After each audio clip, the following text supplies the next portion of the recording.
Hello दोस्तों, welcome to my channel. Thank you so much आप लोगों के सपोर्ट के लिए दोस्तों।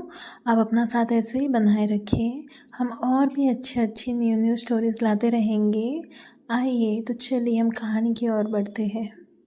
जब चुशिया ने सूरज का हताश रवैया देखा तो वह घबरा गई। उसने चिंता में श्वेता की ओर मुड़कर देखा और कहा, श्वेता, तुम ये क्या कर रही हो? बोलने से पहले थोड़ा सोचा तो करो। इसके बाद उसने प्रताप सिंह को इशारा किया और उससे सूरज के पीछे जाने को कहा।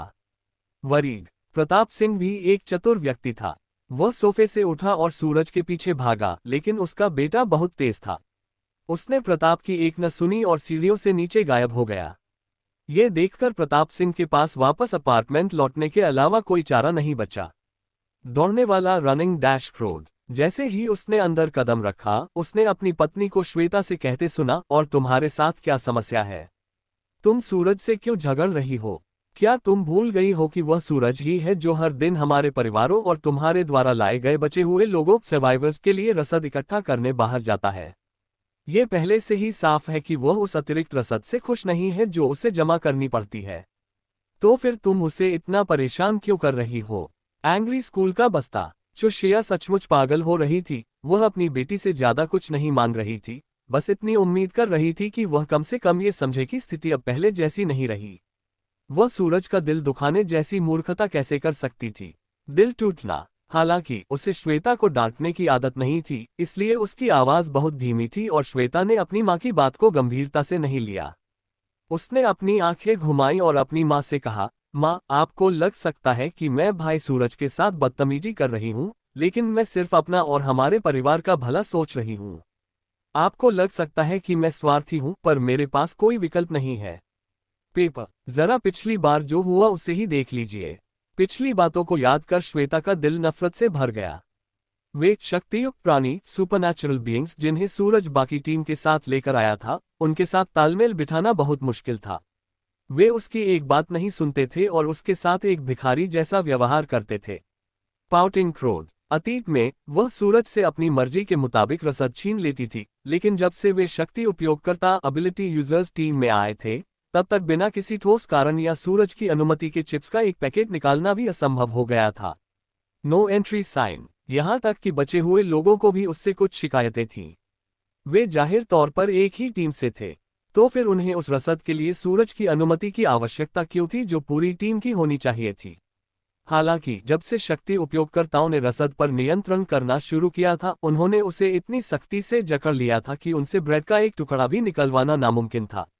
Bread lock. और जब श्वेता उनसे सवाल करने गई, तो कुछ शक्ति उपयोगकर्ताओं ने उपहास करते हुए कहा कि अगर उसे रसद चाहिए, तो उन्हें बदले में कुछ देना होगा। अनअम्यूज्ड मनी बैग। जब उसने पूछा कि उन्हें क्या चाहिए, तो उन्होंने वास्तव में कहा कि उसे या तो क्रिस्टल न्यूक्लियाई लाने होंगे या अपना शरीर बेचना होगा। Fearful face, no one under 18। वह सूरज की बहन थी और फिर भी उन कमीनों ने ये कहने की हिम्मत की कि उसे अपना शरीर बेचना होगा। उन गंदे गुंडों ने उसका फायदा उठाने की हिम्मत कैसे की? हालांकि जब श्वेता का ध्यान नहीं था, तब तक यह एक सामान्य बात बन चुकी थी। कई महिलाओं ने पहले ही ब्रेड के कुछ टुकड़ों के लिए अपने शरीर का सौदा कर लिया था। श्वेता को नहीं पता था कि भविष्य में दुनिया ऐसी दिखने वाली है। वह इस तरह की प्रथा से पूरी तरह घृणा करती थी, और यह बात उसे और भी ज्यादा चुभती थी क्योंकि उसकी माँ भी एक ऐसी ही जगह, रेड लाइट डिस्ट्रिक्ट से आई थी। दिल टूटना। इसलिए इन गतिविधियों ने श्वेता को और भी चिड़चिड़ा बना दिया था। उसे लगा कि वे शक्ति उपयोगकर्ता बहुत गंदे थे। इसलिए वह भागकर सूरज के पास गई और उसे उन अच्छे कामों के बारे में बताया जो उसके अधीनस्थ कर रहे थे। उसे लगा कि सूरज ऐसी गतिविधियों पर रोक लगाएगा, लेकिन उसने असल में उससे कहा कि उसके अधीनस्थों ने महिलाओं को शरीर बेचने के लिए मजबूर नहीं किया था। वे अपनी मर्जी से ऐसा कर रही थीं। जब श्वेता ने उसके ये उदासीन शब्द सुने तो वह दंग रह गई, क्योंकि उसने कभी नहीं सोचा था कि सूरज ऐसी बातें कहेगा। वह उससे बहुत निराश थी। एंग्विश्ड, दिल टूटना। जिस बात पर उसने कभी गौर नहीं किया वह ये थी कि जिन महिलाओं को उसने अपनी शरण में लिया था, वे वास्तव में शक्ति उपयोगकर्ताओं के पास खुद को सौंपने के लिए दौड़ रही थीं। जहां कुछ ने किसी रक्षक बैकअप की उम्मीद में ऐसा किया, वहीं दूसरों ने अपना पेट भरने के लिए। चूंकि वे खुद तैयार थीं, तो सूरज उन्हें रोकने वाला कौन था? वैसे भी वह जानता था कि ये महिलाएं न केवल डरपोक थीं बल्कि वास्तव में बेकार भी थीं। वे चारदीवारी की सुरक्षा के अंदर रहने और पेट भरने के लिए कुछ पाने के अलावा और कुछ नहीं चाहती थीं। घर, उन्हें अपना शरीर बेचने में कोई समस्या नहीं थी। ऐसा नहीं था कि उसके अधीनस्थ उन्हें बहला फुसला रहे थे, वे महिलाएं ही थीं जो उनके दरवाजे पर आती थीं और कुछ रसद के बदले उनके साथ सोने के लिए कहती थीं। लेकिन श्वेता ने चीजों को इस तरह नहीं देखा। उसे लगा कि सूरज उसका साथ नहीं दे रहा है और उसके साथ बहुत ही लापरवाही से पेश आ रहा है। वह उसकी बहन थी, अपने भाई द्वारा लाई गई रसद पर नियंत्रण करने की कोशिश में क्या गलत था। मुकुट, लुक ऑफ ट्रायम्फ, और वे महिलाएं, वे भोजन के कुछ निवालों के लिए शरीर बेचने जैसा घिनौना काम कब तक करेगी। सूरज को उन अधीनस्थों द्वारा उन महिलाओं को मजबूर करने में कुछ भी गलत नहीं लगा। क्या होगा अगर एक दिन वे शक्ति उपयोगकर्ता उस पर भी हाथ डालने की कोशिश करें। सूरज की नज़र में वह भी एक बोझ थी। क्या होगा अगर उस आदमी ने उसे नज़रअंदाज कर दिया, तब वह क्या करेगी। रश्ड फेस, वह ऐसा होने नहीं दे सकती थी। श्वेता अभी भी खुद को प्रताप सिंह के परिवार की राजकुमारी मानती थी, इसलिए वह ऐसा कुछ भी शर्मनाक काम करने को तैयार नहीं थी। इसलिए जब तक उससे मास्टर हुआंग नहीं मिल जाते, श्वेता ने एक और नया रक्षक बैकअप ढूंढने का मन बना लिया था। राजकुमारी मैग्नीफाइंग ग्लास, अब कोई दूसरा रास्ता नहीं बचा था। आखिर सूरज ने उसे सुरक्षा का कोई एहसास क्यों नहीं दिया। अब वह केवल अपनी भावनाओं को एक तरफ रख सकती थी और सूरज का इस्तेमाल करके एक नया रक्षक बैकअप ढूंढ सकती थी। तभी उसे थोड़ी राहत महसूस होगी। ऐसा नहीं था कि श्वेता यह नहीं समझती थी कि सूरज के लिए कोई जाल बिछाया गया है, लेकिन जब तक वह सूरज से कहीं अधिक शक्तिशाली रक्षक को अपने हाथ में ले सकती थी, तब तक किसे परवाह थी कि सूरज के साथ क्या होता है। सांप, अगर वह मर भी जाता तो यह उसके लिए बिल्कुल सही होता। आखिर उसने उससे रसद मांगते समय उसे नजरअंदाज क्यों किया था। वैसे भी किसी सैन्य बेस में शामिल होने में कोई हर्ज नहीं था। सूरज और माया ऐसा व्यवहार क्यों कर रहे थे जैसे दुनिया का अंत हो गया हो। आखिर यू म्याओ म्याओ उनका क्या बिगाड़ सकती थी। अनअम्यूज्ड क्रोध, चुशिया अब श्वेता का रवैया और सहन नहीं कर पा रही थी। उसने अपने माथे को सहलाया और श्वेता से कहा, श्वेता, तुम्हें ये समझने की जरूरत है कि अगर सूरज ऐसा करने को तैयार नहीं है, तो तुम उसे मजबूर नहीं कर सकती। अगर तुम उसे ऐसे ही दबाती रही तो मुझे डर है कि वह हमारा साथ देना बंद कर देगा। तुमने देखा कि माया ने क्या किया, क्या तुमने नहीं। Worried no entry sign. उसका नाम तो मेरे सामने लो ही मत। श्वेता चिल्लाए। वह उस सोफे से उठ खड़ी हुई जिस पर वह बैठी थी और गुस्से में अपनी मां को घूरने लगी। क्या आपको पता भी है कि वह क्या कर रही है? उसने वास्तव में 30 से अधिक डॉक्टरों और नर्सों को अपने साथ रहने की अनुमति दी है। वह उन्हें अपनी देखरेख में रखने और खिलाने के लिए तैयार है, लेकिन वह हमारे लिए ऐसा नहीं कर सकती। पाउटिंग फायर, उन डॉक्टरों और नर्सों को रखने का क्या फायदा? वे केवल उस पर बोझ बनेंगे और फिर भी उसे उन्हें पालने में कोई आपत्ति नहीं है। आखिर हमारे मामले में उसे हमारी देखभाल करना इतना मुश्किल क्यों लगता है? अस्पताल, श्वेता उस पल माया से वास्तव में नफरत कर रही थी। जब उसने सोचा कि वह महिला उन अजनबियों की देखभाल करने के लिए तैयार है लेकिन उसने उन्हें अपने हाल पर छोड़ दिया है, तो उसने चाहा कि माया की मौत बहुत दर्दनाक हो। सांप खोपड़ी, तुम कुछ गलत समझ रही हो।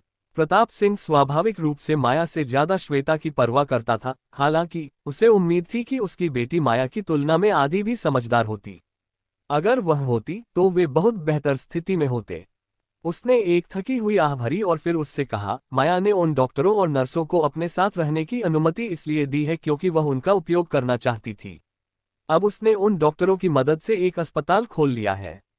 जो भी घायल होता है वो रसद या क्रिस्टल न्यूक्लियाई लेकर उनके पास जाता है। यहाँ तक कि सूरज के अधीनस्थ भी इलाज के लिए वहीं जा रहे हैं। अस्पताल मणि, क्या फेयरफुल फेस टक्कर। प्रताप सिंह के बोलने से पहले ही श्वेता हैरानी से चिल्ला पड़ी। उसके चेहरे पर गुस्सा और सदमा साफ झलक रहा था। वे उस औरत को क्रिस्टल न्यूक्लियाई क्यों भेजेंगे? श्वेता का स्वर नफरत से भरा था। वह समझ नहीं पा रही थी कि सूरज को क्या हो गया है। उसे तो श्वेता का ख्याल रखना चाहिए था और फिर भी वह उस कुतिया का ख्याल रख रहा था। क्यों? एंग्री, उसने अपने निचले होंठ को काटा और धीमी आवाज में कहा, मुझे पता था कि वह मेरी तुलना में उसकी ज्यादा परवाह करता है। इसे देखो, मेरा ख्याल रखने के बजाय वह उस बेशर्म नाजायज का ख्याल रख रहा है।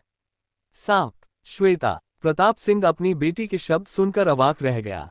वह लड़की भी मेरी ही बेटी है। अगर तुम उसे नाजायज कहती हो तो उससे मेरा क्या रिश्ता बनता है? वह इस बात पर नाराज नहीं था कि श्वेता माया को गाली दे रही थी, बल्कि वह इस बात पर नाराज था कि वह माया के साथ साथ उसे भी अपशब्द कह रही थी। Look of Triumph. श्वेता अपने पिता को उस पर आवाज उठाते देख दंग रह गई। उसकी आंखें लाल हो गईं और वह वापस चिल्लाई, मैं गलत नहीं हूं। उस औरत ने अस्पताल क्यों खोला? क्या आपको लगता है कि मैं नहीं समझती? मुझे यकीन है कि उसने अस्पताल सिर्फ नाम के लिए खोला है। वह पर्दे के पीछे जरूर कुछ और ही कर रही होगी। Running dash. फिर वह मुड़ी और दौड़कर वापस ऊपर चली गई। प्रताप सिंह ने उसे जाते हुए देखा और माथा सिकोड़ लिया। वह चुशिया की ओर मुड़ा और उसे थोड़ा दोष देने से खुद को रोक नहीं सका। शिया, तुमने हमारी बेटी को कैसे पाला है? उसे देखो, वह कितनी संवेदनशील और नादान है। क्या वह थोड़ा भी सोच नहीं सकती? क्रोध। वह भी सूरज से परेशान था, हालांकि वह बड़ी तस्वीर देख सकता था। सूरज ने जो कहा वह गलत नहीं था। उसे भी आश्चर्य था कि क्या बेस पर उनके लिए किसी तरह का जाल इंतजार कर रहा था। प्रताप सिंह श्वेता जितना मूर्ख नहीं था जो कुछ लाभ के लिए अपनी सोने का अंडा देने वाली मुर्गी सूरज की बलि दे दे। Money bag. Yu Miao Miao के लाभ वास्तव में बहुत अच्छे थे, लेकिन सूरज भी सही था। यू म्याओ मियाओ सूरज को अपने बेस में शामिल करने के लिए इतनी मेहनत क्यों करेगी? पूरे बेस के बजाय सूरज द्वारा उनकी देखभाल करना कहीं बेहतर था। कम से कम वे सूरज की देखरेख में कभी भूख से नहीं मरेंगे। एक व्यवसाय के रूप में प्रताप सिंह नफे नुकसान को पूरी तरह से तौलने के लिए काफी समझदार था। तुम ऐसी बात कैसे कह सकते हो? क्या इसलिए नहीं क्योंकि वह परेशान है? चुशिया को नहीं लगा कि श्वेता में कुछ भी गलत है। सच है, वह थोड़ी जिद्दी हरकतें कर रही थी, लेकिन वह अपने कार्यों में गलत भी नहीं थी। उसकी बेटी उनके परिवार की छोटी राजकुमारी थी और उन्होंने उसे वैसे ही पाला था। अब अचानक वह सारा आकर्षण और तवज्जो जिससे वह बड़ी हुई थी उससे छीन लिया गया था। श्वेता इससे परेशान क्यों नहीं होगी? अगर वह उसकी जगह होती तो चुशिया जानती थी कि वह भी पागल हो गई होती। राजकुमारी। उसने माया को भी दोष दिया। ये काफी बुरा था कि वह एक शक्ति उपयोगकर्ता के रूप में जागी, लेकिन उसे इतनी शक्तिशाली शक्ति उपयोगकर्ता के रूप में क्यों जागना पड़ा? अगर वह किसी कमजोर शक्ति के साथ जागती तो कम से कम उसकी बेटी को उससे जलन नहीं होती। उस तरह श्वेता का मानसिक संतुलन बेहतर होता। ज्वालामुखी। जब प्रताप सिंह ने चुशिया का रवैया देखा तो उन्होंने माथा सिकोड़ लिया। उन्होंने उससे कहा, इसीलिए श्वेता ऐसी हो गई है। तुम सिर्फ माया को दोष देना जानती हो। माया पर इल्जाम लगाने के बजाय तुम उन बचे हुए लोगों सर्वाइवर्स को व्यवस्थित करने की कोशिश क्यों नहीं करती, जिन्हें तुमने इतने समय से हमारे साथ रहने दिया है? माया को देखो, वो हर किसी को और हर चीज को उनकी उपयोगिता और कौशल के अनुसार व्यवस्थित कर सकती है। वह अच्छा काम कर रही है। हम ऐसा क्यों नहीं कर सकते? उस तरह हमें किसी भी चीज की चिंता करने की जरूरत नहीं होगी। क्या किसी के द्वारा दबाए जाने के बजाय कड़ी मेहनत करना और अच्छा जीवन जीना बेहतर नहीं है? सूरज पूरी तरह से गलत नहीं है। क्या होगा अगर यू म्याओ म्याओ अपने फायदे और हितों के लिए सूरज का इस्तेमाल करने की कोशिश करे? तब हमारा क्या होगा? Downward trend. जब चुशिया ने अपने पति की बातें सुनी तो उसे स्वीकार करना पड़ा कि वह थोड़ी प्रभावित हुई थी। आखिर उसके पति की बात में दम तो था। कौन गारंटी दे सकता था कि यू म्याओ म्याओ ने उन्हें जो प्रस्ताव दिया था उसमें कुछ गलत नहीं था। मैं श्वेता से बात करूंगी। चुशिया ने अपने पति से वादा किया। महिला था। उस समय चुशिया को अंदाजा भी नहीं था कि उसकी बेटी के मन में किसी की सुनने की कोई इच्छा नहीं थी। कुतिया, कुतिया, कुतिया। श्वेता ने फर्श पर एक के बाद एक चीजें फेंकनी शुरू कर दी। वे ऐसा व्यवहार क्यों कर रहे हैं? क्या वे देख नहीं सकते कि मैं ये सब उनके लिए ही कर रही हूं? मैं हार नहीं मानूंगी। सूरज को सेना आर्मी में शामिल होना ही होगा, चाहे वह चाहे या न चाहे। जब तक वह आदमी मेरे साथ है मैं उसे किसी न किसी तरह मना ही लूंगी। छोटा सा भूत क्रोध। श्वेता के पास भले ही बहुत कौशल नहीं था, लेकिन वह स्थिति को इस तरह से मोड़ना जानती थी कि सब कुछ उसके पक्ष में काम करे। वह अपने माता पिता के प्रति थोड़ा नफरत महसूस किए बिना नहीं रह सकी। उस समय श्वेता को लगा जैसे वह एक ऐसी बच्ची है जिसे पूरी दुनिया ने छोड़ दिया है। वे कितना कठोर जीवन जी रहे थे जहां उनके पास केवल खाने के लिए पर्याप्त था, बिना किसी विलासिता के। Non drinking water. वह शानदार समुद्री भोजन सी फूड नहीं खा सकती थी, और यहां तक कि सुअर का मांस पोक भी उसके लिए एक विलासिता बन गया था। श्वेता नफरत से क्यों न भरती? वह केवल अपने परिवार का भला सोच रही थी और फिर भी वे सब उसे ही दोष दे रहे थे। Cross mark. इससे भी बुरा ये था कि वे लगातार उसकी तुलना माया से कर रहे थे। उस औरत को तो एक मर्द ने इस्तेमाल किया था, तो क्या हुआ अगर वह आदमी रुद्र था?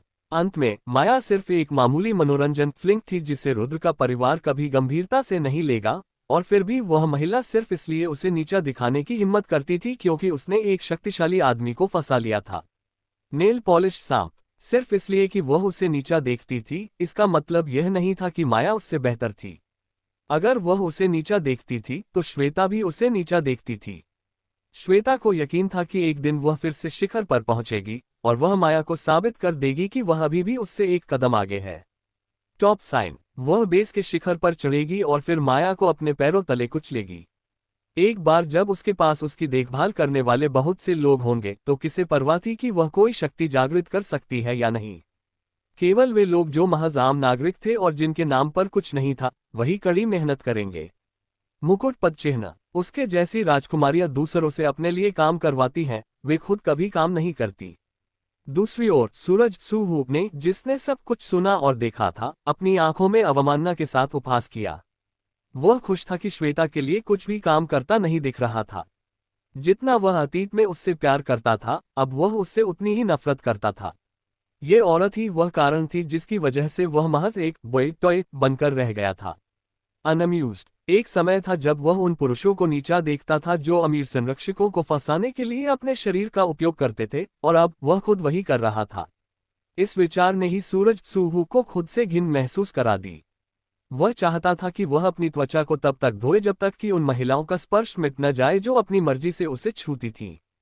शाओ। श्वेता की ओर देखते हुए, जिसका राजकुमारी सिंड्रोम फिर से उभर रहा था, उसने उपहास किया और मुड़कर चला गया। उसे उस महिला से बात करने की कोई इच्छा नहीं थी। इसके बजाय वह श्यांग मेई को खोजने गया। अब जब माया ने उसकी बात सुनने से इनकार कर दिया था, तो उसके पास श्यांग मेई को खोजने के अलावा कोई विकल्प नहीं था। वह महिला उसे इतना पसंद करती थी कि भले ही वह एक साधारण आम नागरिक बनकर रह गया था, फिर भी वह उसके साथ रहने को तैयार थी। इसलिए उसे कम से कम उन कुछ बातों को तो सुनना चाहिए जो वह उससे कहेगा, है ना? बुलेस आए। उसने श्यांग मेई को उस छोटे से ग्रीन हाउस में खड़ा पाया जो उन्होंने माया द्वारा बनाए गए बड़े ग्रीन हाउस को देखने के बाद बनाया था। वह पहले से कहीं अधिक दुबली और पीली लग रही थी और काफी परेशान दिख रही थी। हालांकि जब उसने सूरज त्सू को आते देखा तो वह उसे देखकर मुस्कुराए। पौधा, तुम यहाँ हो, उसने मुस्कुराते हुए सूरज त्सू से कहा, जिसने अपनी बेचैनी छुपाए और महिला को देखकर मुस्कुराया। उसने उससे कहा, क्या बात है? तुम ऐसी लग रही हो जैसे तुम वास्तव में किसी बात को लेकर चिंतित हो। Worried question mark. उसे जाहिर तौर पर श्यांग मेई को परेशान करने वाली बात की कोई परवाह नहीं थी, लेकिन चूंकि वह नाटक करने जा रहा था तो वह इसे पूरी पूर्णता के साथ करने वाला था। कुछ नहीं, श्यांग मेई ने आह भरी। कुछ बचे हुए लोग गायब हो गए और वे मेरे द्वारा उगाए गए आड़ू पीचेस भी अपने साथ ले गए। वह रुकी और बोली, ये तीसरी बार है। अगर यह जारी रहा तो मुझे डर है कि स्थिति वास्तव में खराब हो जाएगी। आड़ू रनिंग डैश। अगर बचे हुए लोग जा रहे थे तो ठीक था, लेकिन वे चोरी करने के बाद गायब हो रहे थे, जो कि बहुत ज्यादा था। वे इसे और अधिक जारी रहने नहीं दे सकते थे। फिर से सूरज त्सू ने अपनी भौहें सिकुड़ी और उसके चेहरे पर गुस्सा आ गया।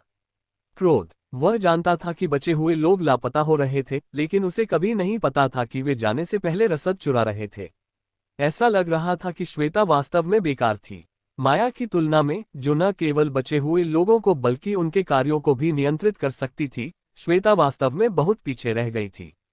Downward trend, no entry sign. Maya ने न केवल बचे हुए लोगों सर्वाइवर्स पर नियंत्रण किया था, बल्कि रसद पर भी, और उसने इसे इस तरह से किया था कि कोई एक व्यक्ति भी उसकी नाक के नीचे से कुछ भी चुरा नहीं सकता था। और यहाँ हे ऐसा लग रहा था कि श्वेता केवल इस बात को लेकर चिंतित थी कि एक नए और ऊंचे पद पर कैसे पहुंचा जाए। उसे इस बात की कोई परवाह नहीं थी कि बचे हुए लोगों के साथ क्या हो रहा है।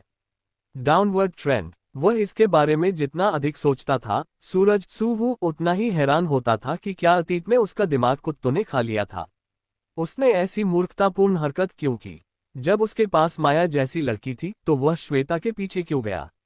अगर वह माया के प्रति वफादार रहता तो इस समय उसका जीवन फूलों की सेज जैसा होता। गुलाब थॉट बलून। हालांकि जैसे ही यह विचार उसके मन में आया, सूरज त्सू ने अपना सिर झटक दिया।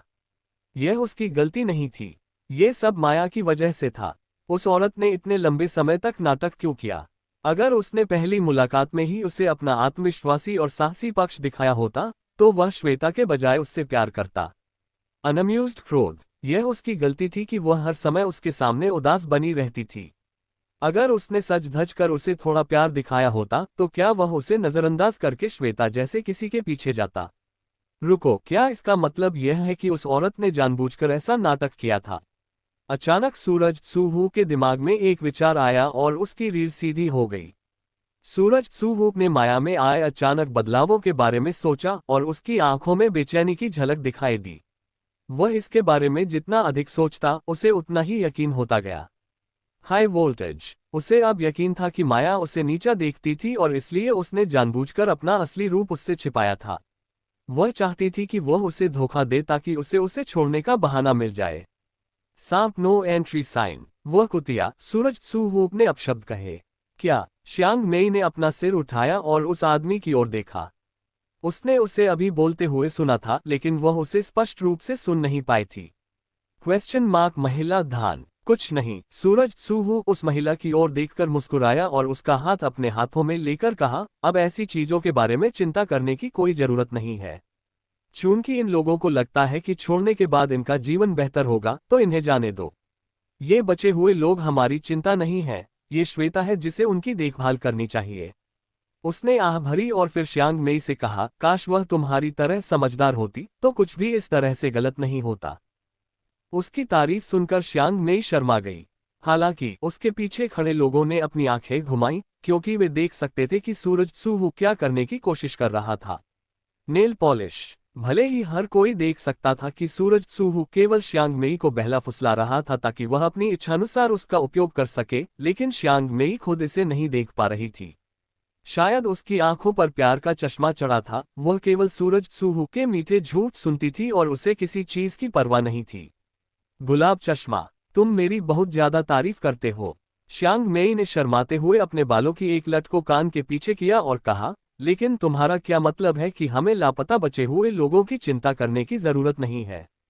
वह सूरज त्सू की उदासीनता पर काफी भ्रमित थी। सी नो ईवल क्वेश्चन मार्क, क्या तुम्हें वे सैनिक याद हैं जो कुछ दिन पहले हमसे मिलने आए थे? सूरज त्सू ने सवाल किया और जब श्यांग मेई ने सिर हिलाया तो वह उसकी ओर देखकर मुस्कुराया और उससे कहा, उन्होंने हमें नौकरी देने का वादा किया है। उन दोनों ने कहा कि जब तक तुम बेस में शामिल होने के लिए तैयार हो वे हम में से कुछ को ऐसी नौकरियां देंगे जो सरकारी कर्मचारियों सिविल सर्वेंट्स के समान होंगी।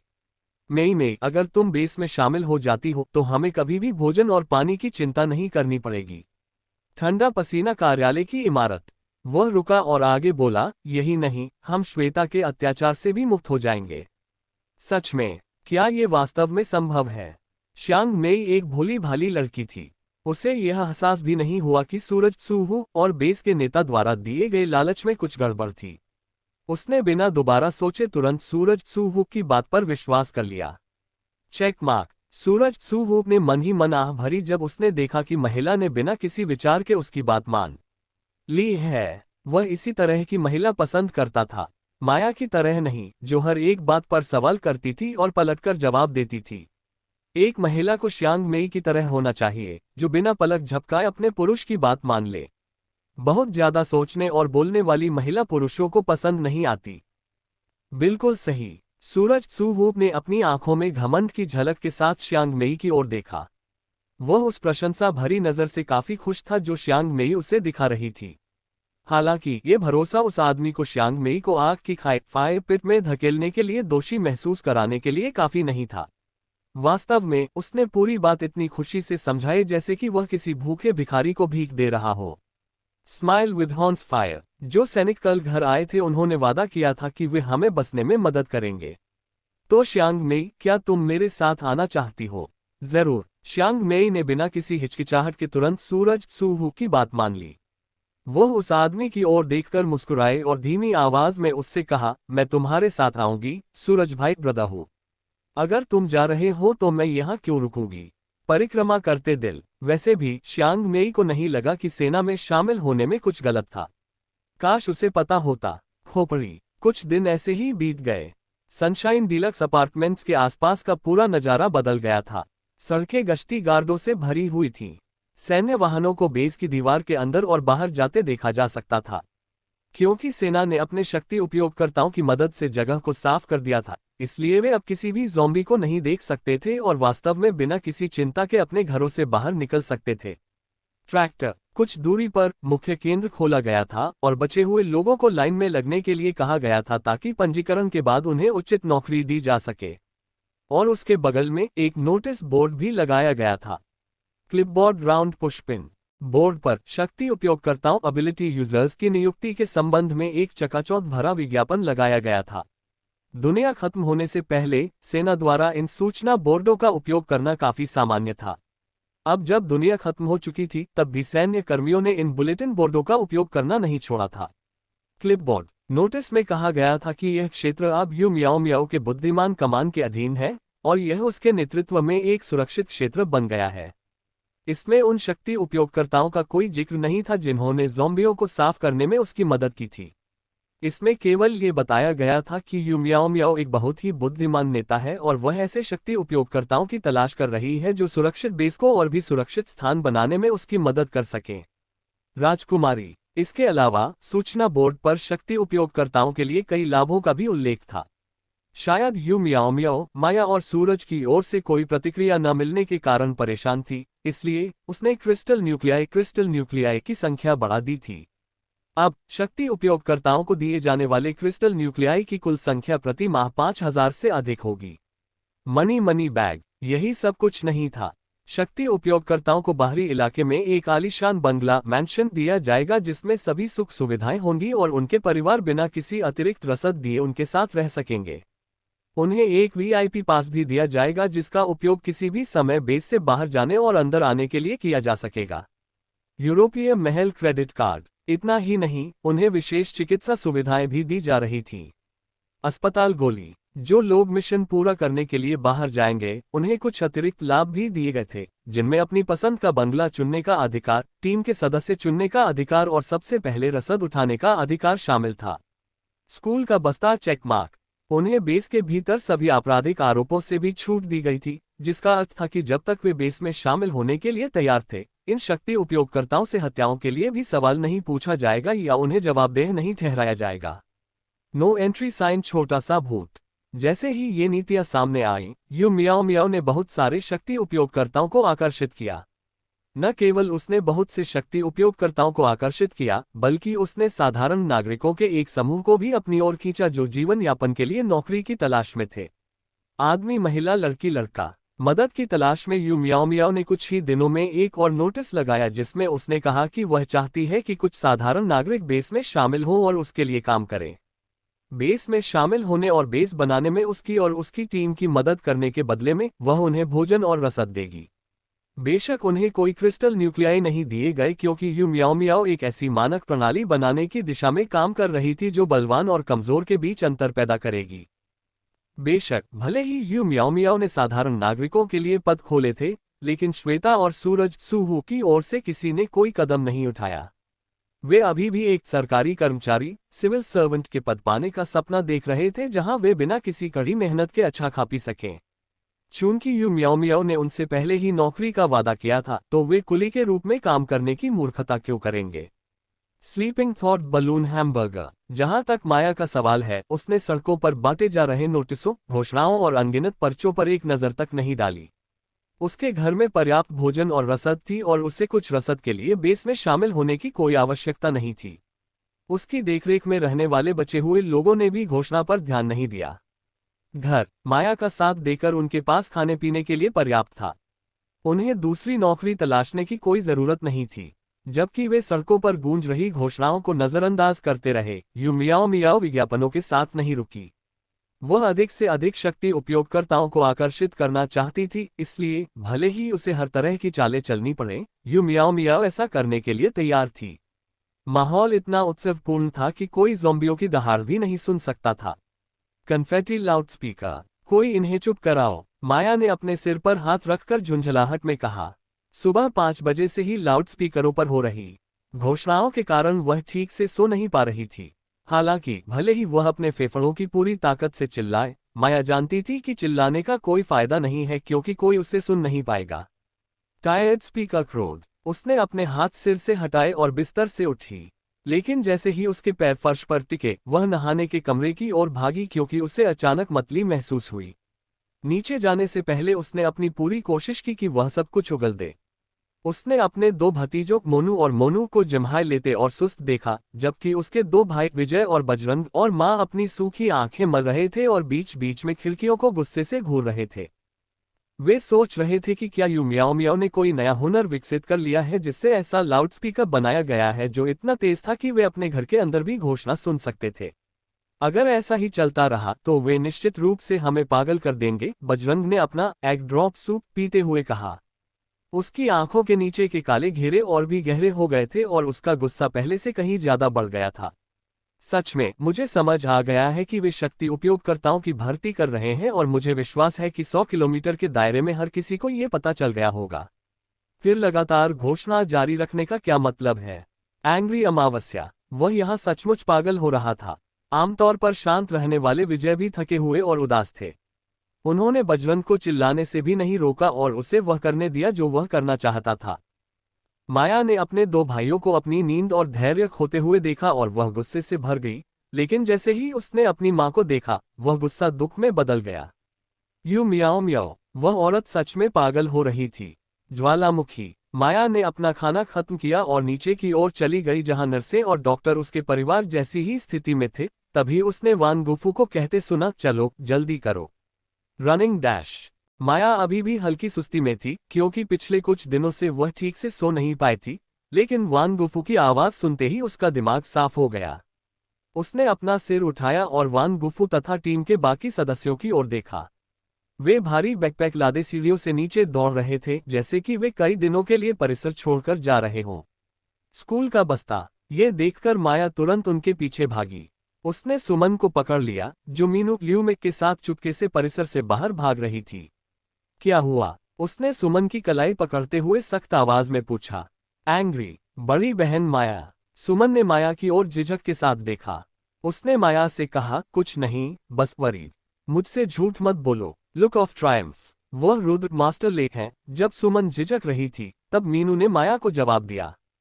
सुमन उसकी ओर मुड़ी तो मीनू ने अपनी आंखें घुमाई और कहा, क्या तुम्हें लगता है कि तुम बड़ी बहन माया को सच बताए बिना यहां से जा सकती हो? फिर उसने माया की ओर देखा और कहा, रुद्र भाई ने एक SOS संकट संदेश भेजा है। उसने वह वॉकी टॉकी दिखाया जो पूरी टीम के पास मिशन पर जाते समय होता था। Radio SOS। ऐसा लगता है कि लौटते समय उनके साथ कुछ हुआ है। जब माया ने सुना कि रुद्र के साथ कुछ हुआ है, तो उसने दोबारा सोचे बिना टीम के बाकी सदस्यों के साथ नीचे की ओर दौड़ लगा दी। जब बजरंग ने अपनी बहन को ऐसे दौड़ते देखा जैसे उसकी जान दांव पर लगी हो, तो वह इतना चिंतित हो गया कि बिना सोचे समझे चिल्ला उठा, माया, दौड़ो मत। अपने पेट में पल रहे बच्चे के बारे में सोचो। Running dash no entry sign. Maya ने उसे नहीं सुना, लेकिन सुमन, मीनू और मोहित ल्यूचे ने इसे सुन लिया। बच्चा, बच्चा क्वेश्चन मार्क। अचानक ये बच्चा कहां से आ गया? हालांकि माया को यह नहीं पता था कि उसके भाई ने उसका रहस्य उजागर कर दिया है। वह पाकिन की ओर भागी और वान गुफू के साथ कार में बैठ गई। तुम पैडल पर पैर रखो। माया ने सीट बेल्ट लगाते हुए उस आदमी की ओर देखा। वह सावधान थी कि अपने पेट के बच्चे को कोई नुकसान न पहुंचाए। हमें नहीं पता कि रुद्र इस समय किस स्थिति में होंगे। हम और समय बर्बाद नहीं कर सकते। Running dash. वान गुफू भले ही माया को रोकना चाहता था, लेकिन वह जानता था कि वह ऐसा नहीं कर पाएगा। उसने एक्सीलेटर दबाया और वे पार्किंग से ठीक उसी समय बाहर निकले जब बजरंग और विजय वहां पहुंचे। उन्होंने कार को दूर जाते देखा और अचानक बहुत चिंतित हो गए। रश्ड फेस का वान गुफू जिस लापरवाही से कार चला रहा था, क्या होगा अगर उससे उनकी बहन के पेट में पल रहा भ्रूण डर जाए? चिंतित और बेचैन होकर वे तुरंत उन दोनों के पीछे भागे। Running dash. माया, जो वान गुफू के बगल में कार में बैठी थी, ने झुंझलाहट के साथ अपना माथा सहलाया। वह सोच रही थी कि रुद्र के साथ क्या हो रहा है। वह उस आदमी को जानती थी, वह तब तक मदद नहीं मांगता जब तक कि वह वास्तविक खतरे में न हो। उसे आश्चर्य हुआ कि क्या उसके साथ कुछ गंभीर हुआ है। SOS। और स्थिति को और खराब करने के लिए वह जोर से बजता लाउडस्पीकर उसके सिर में दर्द कर रहा था। किसी दिन वह उस चीज को उड़ा देगी। उस तंग करने वाली चीज को नष्ट करने की जरूरत थी, वरना वह पागल हो जाएगी। स्पीकर टक्कर क्रोध। सुरक्षित बेस पहले की तुलना में बहुत बड़ा हो गया था। भले ही यह पूरी तरह से बना नहीं था, फिर भी इसकी सुरक्षा एक किले की तरह की जा रही थी। जैसे ही वे दक्षिणी निकास साधन एग्जिट की ओर बढ़े जहां रुद्र इस समय था, लाउडस्पीकर की आवाज धीमी हो गई और गूंज में बदल गई। यूरोपीय महल। हालांकि जल्द ही वह आवाज चीखों और गोलियों की आवाज में बदल गई। उनके बीच किसी के रोने की आवाज भी हवा में गूंज रही थी। Gun loudly crying loudspeaker. चीखें सुनकर माया ने अपनी भौहें सिकुड़ी, लेकिन जब उसने किसी के सुबकने की आवाज सुनी तो उसके माथे की शिकन और भी गहरी हो गई। क्या हो रहा था? कौन रो रहा था? Question mark. वे जल्द ही गोलीबारी वाली जगह पर पहुंचे और पाया कि रुद्र स्नाइपर से घिरा हुआ है। वह बीच में खड़ा था और हर कोई उसकी ओर बंदूक ताने हुए था। जब माया ने गोलियों की आवाज सुनी तो उसे लगा कि ये सैनिक ज़ॉम्बियों को निशाना बना रहे हैं। गन बुलेस आए। उसने कभी नहीं सोचा था कि इतने सारे सैनिक वास्तव में एक आदमी को निशाना बनाएंगे। रुद्र, जिसने एसओएस भेजा था, घेरे के बीच में खड़ा उस महिला की ओर देख रहा था जिसने उसे बेस में प्रवेश करने से रोक दिया था। उसे नहीं पता था कि कुछ ही दिन इतने बदलाव ले आएंगे। बवंडर। उसने उस महिला की ओर देखा और सख्त आवाज में कहा, मैंने आपसे कहा था कि मेरा आपका अनुसरण करने का कोई इरादा नहीं है, मिस यू। कृपया एक तरफ हटे और मुझे गाड़ी आगे ले जाने दें। एंग्री का पेपर। उसने अपने बुरे से बुरे सपनों में भी नहीं सोचा था कि उसे एक ऐसी महिला द्वारा रोका जाएगा जो वास्तव में उसे अपने पीछे आने की मांग करेगी और फिर यह कहेगी कि उसकी नज़र उस पर टिकी है। क्या उसे लगा कि रुद्र को अपनी ओर देखने के लिए किसी महिला की जरूरत है? उसकी नजरें तो पहले से ही किसी और माया पर टिकी थीं। आंखें चमकता दिल। रुद्र, दादी ले, ग्रैंडमा ले, ये सुनकर दंग रह गई कि उनके पोते ने दूसरी बार यू म्याओ म्याओ को मना कर दिया। उन्होंने उसकी पीठ पर थप्पड़ मारा और उस पर चिल्लाईं, तुम क्या कर रहे हो? तुम उनसे ऐसी बात कैसे कह सकते हो? ये भली महिला हमारा भला सोच रही है। वह तुम्हें घर, वेतन और तुम्हारे दादाजी और हमारे रहने के लिए जगह दे रही है। तुम उसे मना क्यों कर रहे हो? बूढ़ी औरत टक्कर एंग्री। रुद्र ने उस बुजुर्ग महिला को नजरअंदाज कर दिया। वह जानता था कि उसकी दादी को उसके दादाजी की कोई परवाह नहीं है। जिस एक चीज की उन्हें परवाह थी, वह थी उनकी अपनी सुख सुविधा। उन्हें डर था कि अगर उसने यू म्याओ म्याओ की बात नहीं मानी तो उन्हें मुश्किल भरा जीवन जीना पड़ेगा। इसलिए दादी लेई ने अपने पोते को बेचने से पहले 2 बार भी नहीं सोचा। सांप। बूढ़ी औरत फ्लाइंग मनी। माया ने उस बूढ़ी औरत की बातें सुनी और माथा सिकोड़ लिया। उसने कार की विंडस्क्रीन के जरिए रुद्र की ओर देखा। वह उसका पीला पड़ा चेहरा देख सकती थी क्योंकि वह चिल्लाती हुई बूढ़ी औरत को घूर रहा था। रुद्र की आंखों में गुस्से की छोटी छोटी लपटें जलती देखी जा सकती थीं। हालांकि उसने उस बूढ़ी औरत से कुछ नहीं कहा और उन सैनिकों का सामना करने के लिए मुड़ा जो उसकी माथे के बीचों बीच बंदूकें ताने हुए थे। Angry fire. भले ही वह स्नाइपर से घिरा हुआ था, लेकिन उसके चेहरे के भाव काफी शांत थे। उसने निडर रवैये के साथ पूरी सेना का सामना किया और मुस्कुराया। कृपया मेरी दादी को क्षमा करें। वे कभी कभी बिना बात के नखरे करने लगती हैं। वह रुका और धीमी फुसफुसाहट में बोला, उनका दिमाग सही जगह पर नहीं है, लेकिन वह वास्तव में एक अच्छी महिला है। बूढ़ी औरत। No entry sign. रुद्र। दादी ले अपने पोते की बातें सुनकर दंग रह गई। यह एक बात थी कि उसने बंद दरवाजों के पीछे कभी उनका सम्मान नहीं किया, लेकिन ये दूसरी बात थी कि वह दूसरों के सामने भी उन्हें वह पर्याप्त सम्मान नहीं दे रहा था जो उसे देना चाहिए था। बूढ़ी औरत टक्कर एस्टोनिश्ड फेस। रुद्र ने उन्हें नजरअंदाज कर दिया। एक खूनी और क्रूर अभिव्यक्ति के साथ उसने अपने हाथ अपनी पीठ के पीछे रखे और 5 कदम आगे बढ़ा। यू म्याओ म्याओ के पीछे चल रहे सैनिकों ने अपनी बंदूकें उठाईं और रुद्र पर निशाना साधा। वे रुद्र की जरा सी भी हरकत पर उसे गोली मारने के लिए तैयार थे, लेकिन गन बुलेस आए। सैनिकों में से एक ने अपनी बंदूक छोड़ दी क्योंकि बंदूक की धातु की बॉडी उसके पकड़ने के लिए बहुत गर्म हो गई थी। उसने नीचे जमीन पर गिरी राइफल की ओर देखा और तब ठिठक गया जब उसने देखा कि राइफल पिघलकर कुछ नहीं बल्कि एक खौलते हुए झागदार ढेर में बदल गई है। Gun fire. और वह अकेला नहीं था। बाकी सैनिकों ने भी एक एक करके अपनी बंदूकें सड़क पर छोड़ दी। सभी राइफल्स उनके पकड़ने के लिए बहुत गर्म हो गई थीं और वे उन्हें गिराने के अलावा कुछ नहीं कर सकते थे। जब यू म्याओ म्याओ ने रुद्र की हरकतें देखीं तो उसने एक कदम पीछे खींच लिया और उसकी आंखों में देखते हुए कहा, तुम मुझे मार नहीं सकते, ये बेस के नियमों के खिलाफ होगा।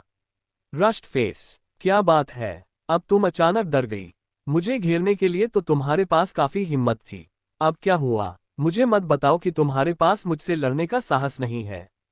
तुम ही थे जिसने मेरे सिर पर बंदूक रखी थी, और मैंने तो कुछ कहा भी नहीं। अब तुम किस बात से डर रहे हो? एंग्री। जैसे ही वे करीब पहुंचे, माया देख सकती थी कि रुद्र की कार के पीछे वाली कार में दो आदमी एक सुंदर महिला के साथ दुबके हुए थे और उनके बगल में एक बुजुर्ग व्यक्ति दादाजी लेई थे जो बेहोश लग रहे थे, जो कि आश्चर्य की बात नहीं थी क्योंकि वे गंभीर रूप से घायल थे। एम्बुलेंस। माया ने बुजुर्ग की हालत देखकर माथा सिकोड़ लिया और फिर रुद्र की ओर देखा, जो कार के सामने खड़ा था। उसकी नजर उस युवक पर पड़ी जो बाहर आए बिना कार के अंदर छिपा हुआ था। जब उसने उस युवक और रुद्र के बीच समानताएं देखीं, तो माया जान गई कि यह आदमी उसका चचेरा भाई लोकेश लेवू है। उसने कार में छिपे लोकेश को देखकर अपनी आंखें सिकुड़ी। वान गुफू ने रुद्र के ठीक पीछे कार रोकी और बाहर निकल आया।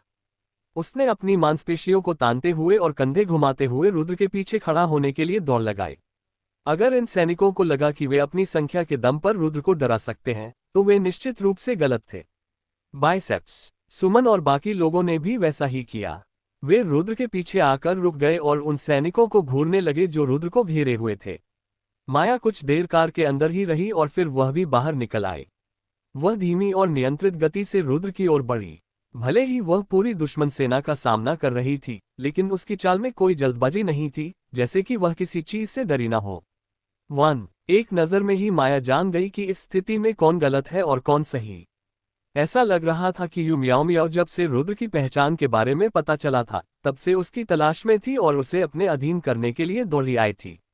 हालांकि रुद्र के ठंडे और अहंकारी व्यक्तित्व के साथ, जहां वह किसी को गंभीरता से नहीं लेता था, माया जानती थी कि उस आदमी ने तुरंत मना कर दिया होगा। मुकुट। वह यू मियाओ मियाओ की ओर मुड़ी, जो खुद रुद्र से मिलने आई थी, और सवाल किया, क्या मैं जान सकती हूं कि आपने मेरी टीम के सदस्य को इस तरह क्यों रोका है? वह जानती थी कि यू मियाओ मियाओ रुद्र की शक्ति और उसके अच्छे लुक्स के प्रति आकर्षित थी। स्थिति को और खराब करने के लिए रुद्र अपने साथ काफी रसद लेकर आया था। यू मियाओ मियाओ, जिसने पहले ही शक्ति उपयोगकर्ताओं को बहुत सारे लाभों का वादा किया था, इन रसद को लेकर थोड़ा लालची महसूस कर रही होगी। स्कूल का बस्ता मनी सांप। मैं तो बस इस युवक को बेस में शामिल होने के फायदों के बारे में बता रही थी। यू मियाओ मियाओ मूर्ख नहीं थी, भले ही वह जानती थी कि उसने पहले ही बहुत सारे शक्ति उपयोगकर्ताओं को भर्ती कर लिया है, लेकिन वे माया और रुद्र का मुकाबला नहीं कर सकते थे। ये दोनों ही उसकी शक्ति उपयोगकर्ताओं की पूरी सेना को मारने के लिए काफी थे। राजकुमारी। वह रुद्र की ओर मुड़ी और धीमी आवाज में बोली, ऐसा लगता है कि उसने मेरे इरादों को गलत समझ लिया। माया ने सिर हिलाया। उसने यू मियाओ मियाओ का पर्दाफाश करने में जल्दबाजी नहीं की क्योंकि वह जानती थी कि भविष्य में उन्हें इस महिला के साथ बहुत सावधान रहना होगा। उसने कहा, चूंकि उसने मना कर दिया है, तो मुझे लगता है कि हमें अब इस मामले पर चर्चा करने की जरूरत नहीं है। No entry sign. यू मियाओ मियाओ केवल मुस्कुराए। फिर वह दादी लेई की ओर मुड़ी और उनसे कहा, ऐसा लगता है कि आपका पोता स्थिति को उतना स्पष्ट रूप से नहीं समझ रहा है जितना उसे समझना चाहिए। यू मियाओ मियाओ ने माया और रुद्र को एक ठंडी और गणनात्मक नजर से देखा। उसकी आंखों में रुद्र फिलहाल केवल अपनी जिद दिखा रहा था। घायल दादाजी के साथ उसके पास यू मियाओ मियाओ द्वारा दी जा रही मदद और संसाधनों को स्वीकार करने के अलावा कोई और चारा नहीं बचेगा। Sand timer. ये तो बस समय की बात थी। रुद्र, अपने दादाजी के बारे में सोचो। दादी लेई मुड़ी और चेहरे पर हताशा के भाव के साथ रुद्र की ओर देखा। उन्हें जल्द से जल्द चिकित्सा सहायता की जरूरत है, तुम उन्हें ऐसे ही अकेला नहीं छोड़ सकते। बूढ़ी औरत वरीड। क्या आपको यकीन है कि आप उनकी चिंता कर रही हैं, दादी? रुद्र ने अपनी दादी से सवाल किया। उसने अपनी एक भौं चढ़ाई और टिप्पणी की, आपको दादाजी की चिंता नहीं है, आपको तो बस इस बात की चिंता है कि कहीं आप वे लाभ न खो दे जिनका वादा इस औरत ने आपसे किया है। क्या मैं सही नहीं हूं? सांप मनी बैग। दादी लेई ने अपना मुंह खोला, लेकिन माया अपना धैर्य खो चुकी थी। उसने रुद्र से कहा, चलो यहाँ से, बाकी मसलों से हम घर पहुंचने के बाद निपटेंगे। हालांकि उसने दादाजी लेई की जांच नहीं की थी, लेकिन माया जानती थी कि उन्हें किसी ज़ॉम्बी ने नहीं काटा था, बल्कि वे किसी नुकीली चीज से घायल हुए थे। जब तक उनका खून समय पर रोक दिया जाता, सब कुछ ठीक हो जाता। घर, तुम कौन हो और तुम हमारी बातचीत में दखल क्यों दे रही हो? दादी लेई को लेई परिवार की पहली शाखा के सामने दबंगई दिखाने की आदत थी। इसलिए जब उन्होंने माया को रुद्र से उस आदेशात्मक लहजे में बात करते देखा, तो वे उस महिला को गुस्से से घूरे बिना नहीं रह सकी। बूढ़ी औरत क्रोध एंग्री। माया ने उन बुजुर्ग महिला की ओर देखा और उसके माथे पर गुस्से की लकीरें उभर आईं। उसने दादी लेई की ओर अपनी आंखें सिकोड़ी और उनसे कहा, वह मेरी टीम का सदस्य है। अगर आप उसे किसी दूसरे व्यक्ति को सौंपना चाहती हैं तो आपको पहले मुझसे बात करनी होगी।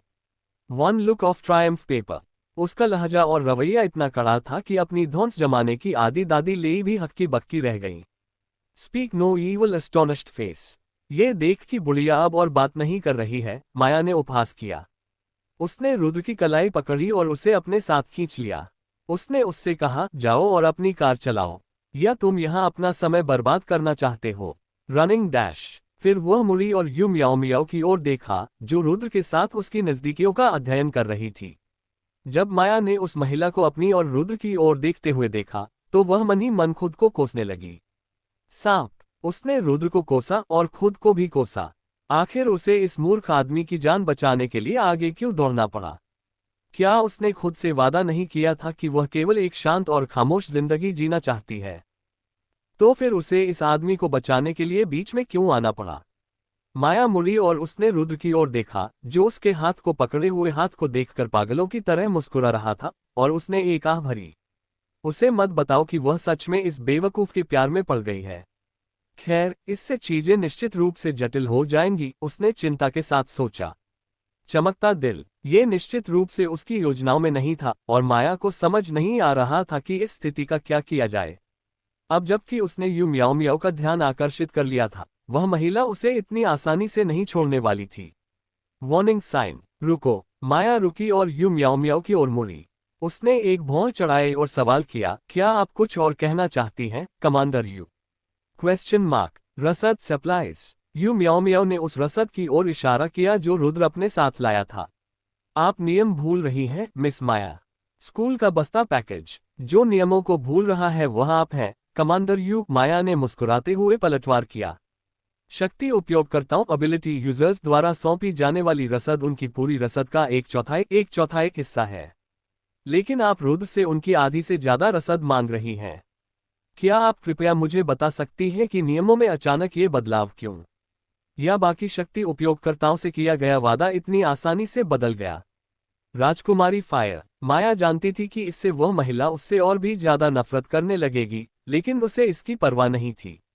चूंकि वह पहले से ही उसके खिलाफ जा रही थी, तो माया ने सोचा कि अब आर पार की लड़ाई ही सही।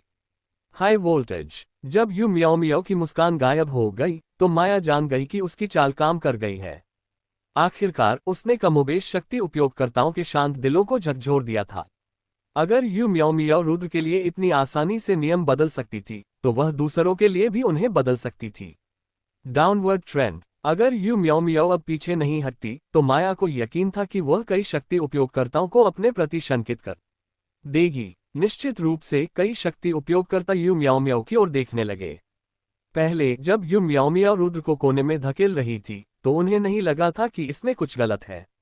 लेकिन माया की बातें सुनने के बाद वे ये सोचने पर मजबूर हो गए कि वो महिला वास्तव में सही कह रही थी।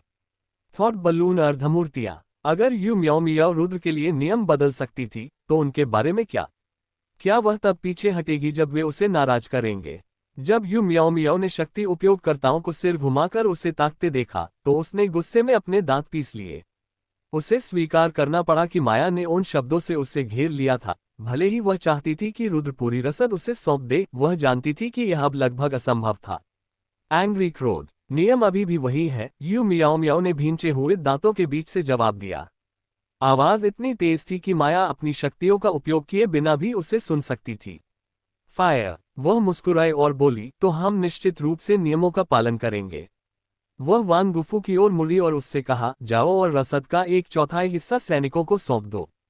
Check mark package. जैसे ही उसने अपनी बात खत्म की, उसने देखा कि रुद्र उसे विरोध भरी नजर से देख रहा है। उसने उसे घूरा और कहा, क्या तुम पूरे दिन यहीं फंसे रहना चाहते हो? अगर चाहते हो तो शौक से जाओ और अपनी बगावत जारी रखो। वैसे भी उसके पास इस समय यू मियाओ मियाओ से निपटने की ऊर्जा नहीं थी। क्रोध। बिल्कुल नहीं। हालांकि रुद्र वास्तव में अनिच्छुक था जब उसने सुना कि उसे अपनी रसद का एक चौथाई से अधिक हिस्सा इस अजनबी महिला को सौंपना होगा, लेकिन वह माया के खिलाफ जाने वाला व्यक्ति नहीं था। इसलिए भले ही वह तैयार नहीं था, उसके पास उसकी बात मानने के अलावा कोई चारा नहीं था। चमकता दिल। माया ने चैन की सांस ली। यह अच्छी बात थी कि रुद्र उसकी बात मानने का आदी था, वरना चीजें काफी मुश्किल हो सकती थीं। उसने अपना सिर उठाया और यू म्याओ म्याओ की ओर देखा, जो अभी भी उनकी टीम को घूर रही थी, और माया की आंखों में बेचैनी की झलक दिखाई दी। One few. हालांकि माया ने उस महिला को नजरअंदाज किया और रुद्र के साथ कार की ओर बढ़ गई। जैसे ही उसने उस कार के पास कदम रखा जिससे वह आई थी, बजरंग ने उसकी कलाई पकड़ी और उसे सीधे अंदर खींच लिया। विजय, जो कार के अंदर था, पसीने से तरबतर था। वह एक साधारण किसान था और उसने पहले कभी ऐसा कुछ नहीं देखा था, इसने उसे वास्तव में घबरा दिया था। Rust face tractor. यह एक बात थी कि उन्होंने आम लोगों से लड़ाई की और उन्हें मार डाला, लेकिन विजय सेना के खिलाफ जाने के लिए तैयार नहीं था। कम से कम अभी तो नहीं। इसलिए जैसे ही बजरंग ने माया को अंदर धकेला, उसने अपने दूसरे भाई के अंदर आने का इंतजार भी नहीं किया और एक्सीलेटर पर पैर रख दिया, और बजरंग ने भी उसे रुकने के लिए नहीं कहा। वह बस कार की रफ्तार के साथ दौड़ा और सीधे अंदर कूद गया, लेकिन उससे पहले उसने उस सैनिक को लात मारी जिसने उसे पीछे खींचने की कोशिश की थी। रनिंग डैश खेलने के जूते। ये खतरनाक है, कमीने। वह उस सैनिक पर चिल्लाया जो अब जमीन चूम रहा था। टक्कर। वह ठीक उसी समय कार के अंदर सरक गया जब रुद्र अपनी कार चलाकर आया और उनकी कार को अपनी कार से कवर कर लिया। उसने ऐसा ये सुनिश्चित करने के लिए किया कि माया को गोली न लगे या उसे कोई चोट न आए, क्योंकि वह वही थी जिसने घेराबंदी तोड़ी थी और स्थिति को उस तरह से बिगड़ने से रोका था जैसा यू म्याओ म्याओ चाहती थी। का चमकता दिल। जब उसे एक जलती हुई नजर महसूस हुई, तो उसने अपने दाहिने हाथ में आग जलाए और उस महिला की ओर मुड़ा जिसने उसे अपना पालतू बनाने की कोशिश की थी। हालांकि उसने फायरबॉल नहीं फेंका और यू म्याओ म्याओ पर हमला नहीं किया, लेकिन उसने अपना रुख साफ कर दिया। अगर उन्होंने उन्हें रोकने की कोशिश की तो वह उनके साथ युद्ध करने से नहीं डरेगा। Fire angry. चलो चलो चलो और तेज चलाओ, सुमन वांग गुफू पर चिल्लाए। उसने सैनिकों और यू म्याओ म्याओ की ओर देखा, जिसका चेहरा गुस्से में पूरी तरह बिगड़ गया था। हालांकि रुद्र ने यू म्याओ म्याओ की छोटी सेना के लिए उन पर हमला करना असंभव बना दिया था, लेकिन सुमन जानती थी कि अगर यू म्याओ म्याओ ने उन्हें गोली चलाने के लिए कहा तो वे निश्चित रूप से ऐसा करेंगे।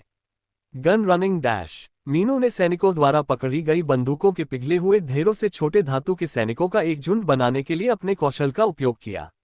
ये धातु के सैनिक उनकी कारों के काफिले के बीच में ढाल बनकर खड़े हो गए। माया भी काफी घबराई हुई थी। उसने रुद्र की कार के पीछे से झांका और यू म्याओ म्याओ की ओर देखा।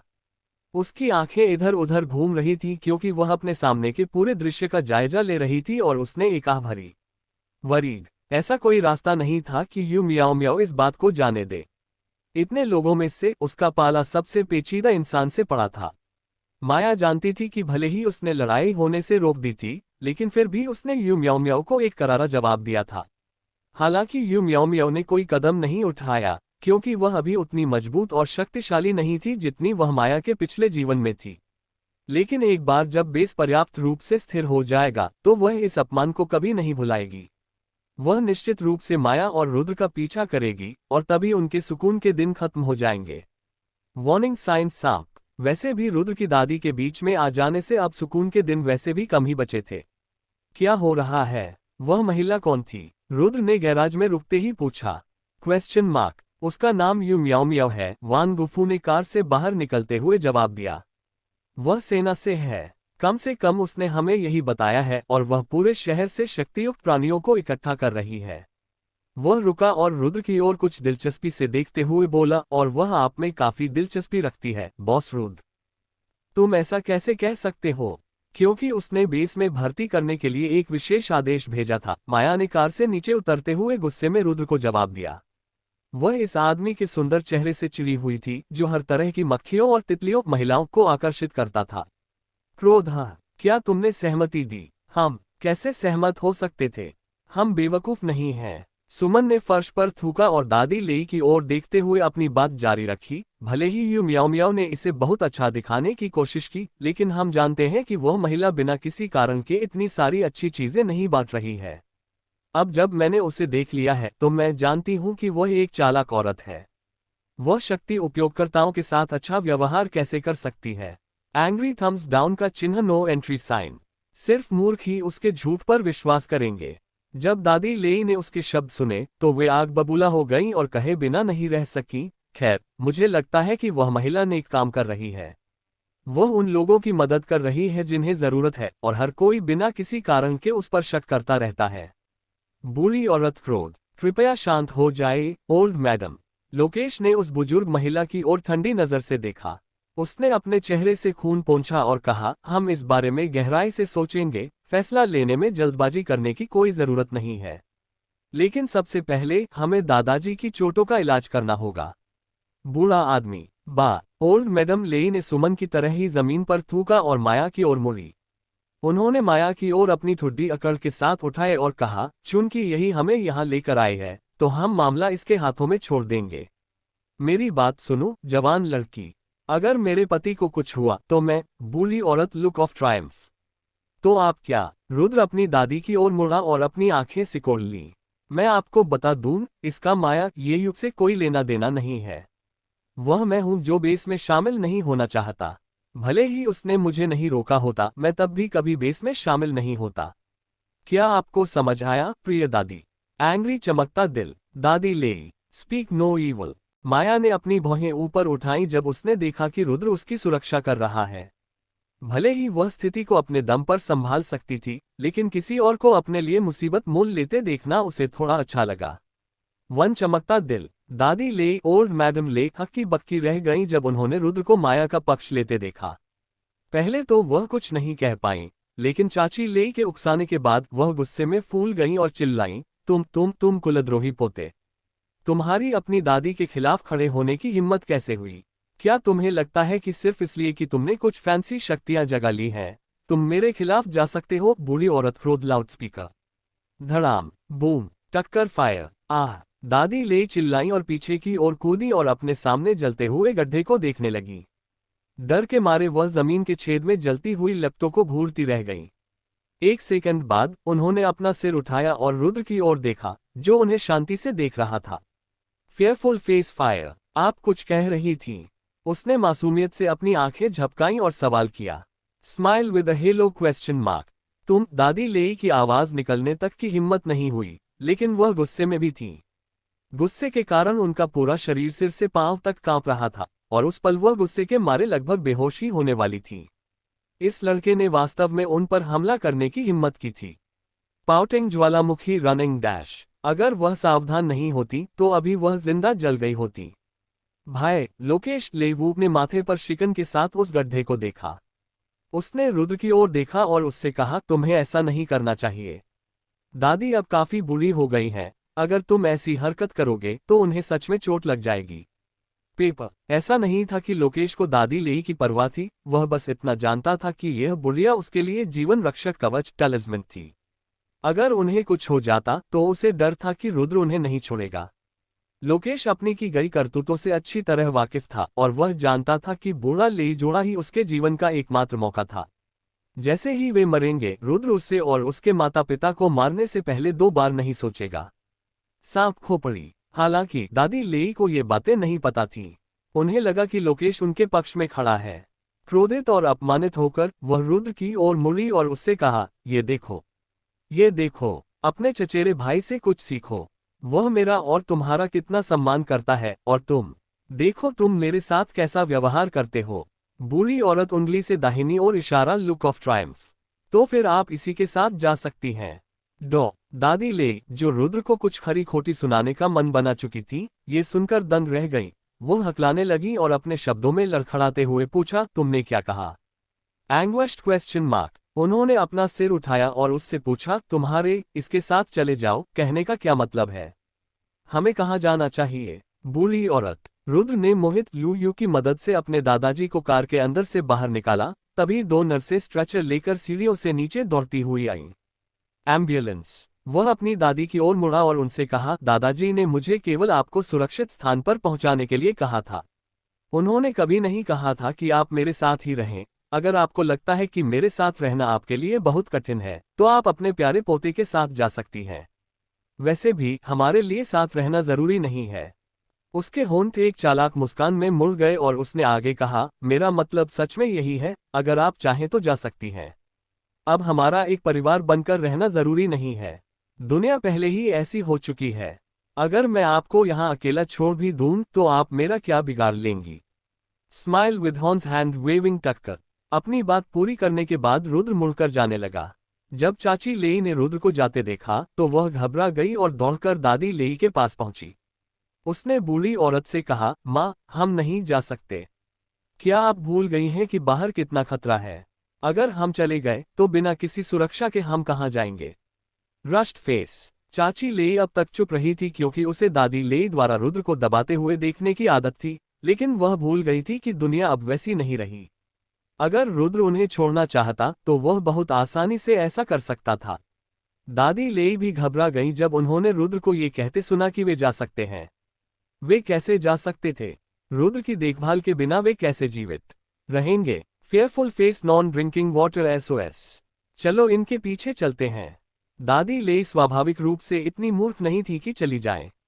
वह जानती थी कि अगर वह बाहर निकली तो कुछ ही सेकंड में मारी जाएंगी।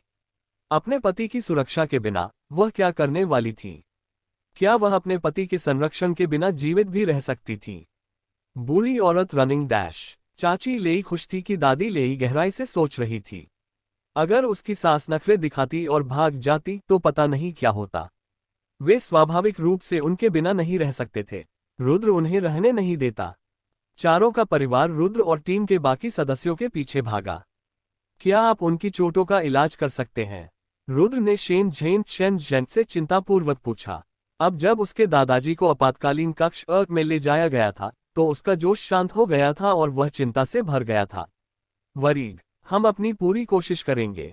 शेन झेन ने नर्सों से लेई परिवार के पुराने मुखिया को परीक्षण कक्ष में ले जाने के लिए पहले ही कह दिया था।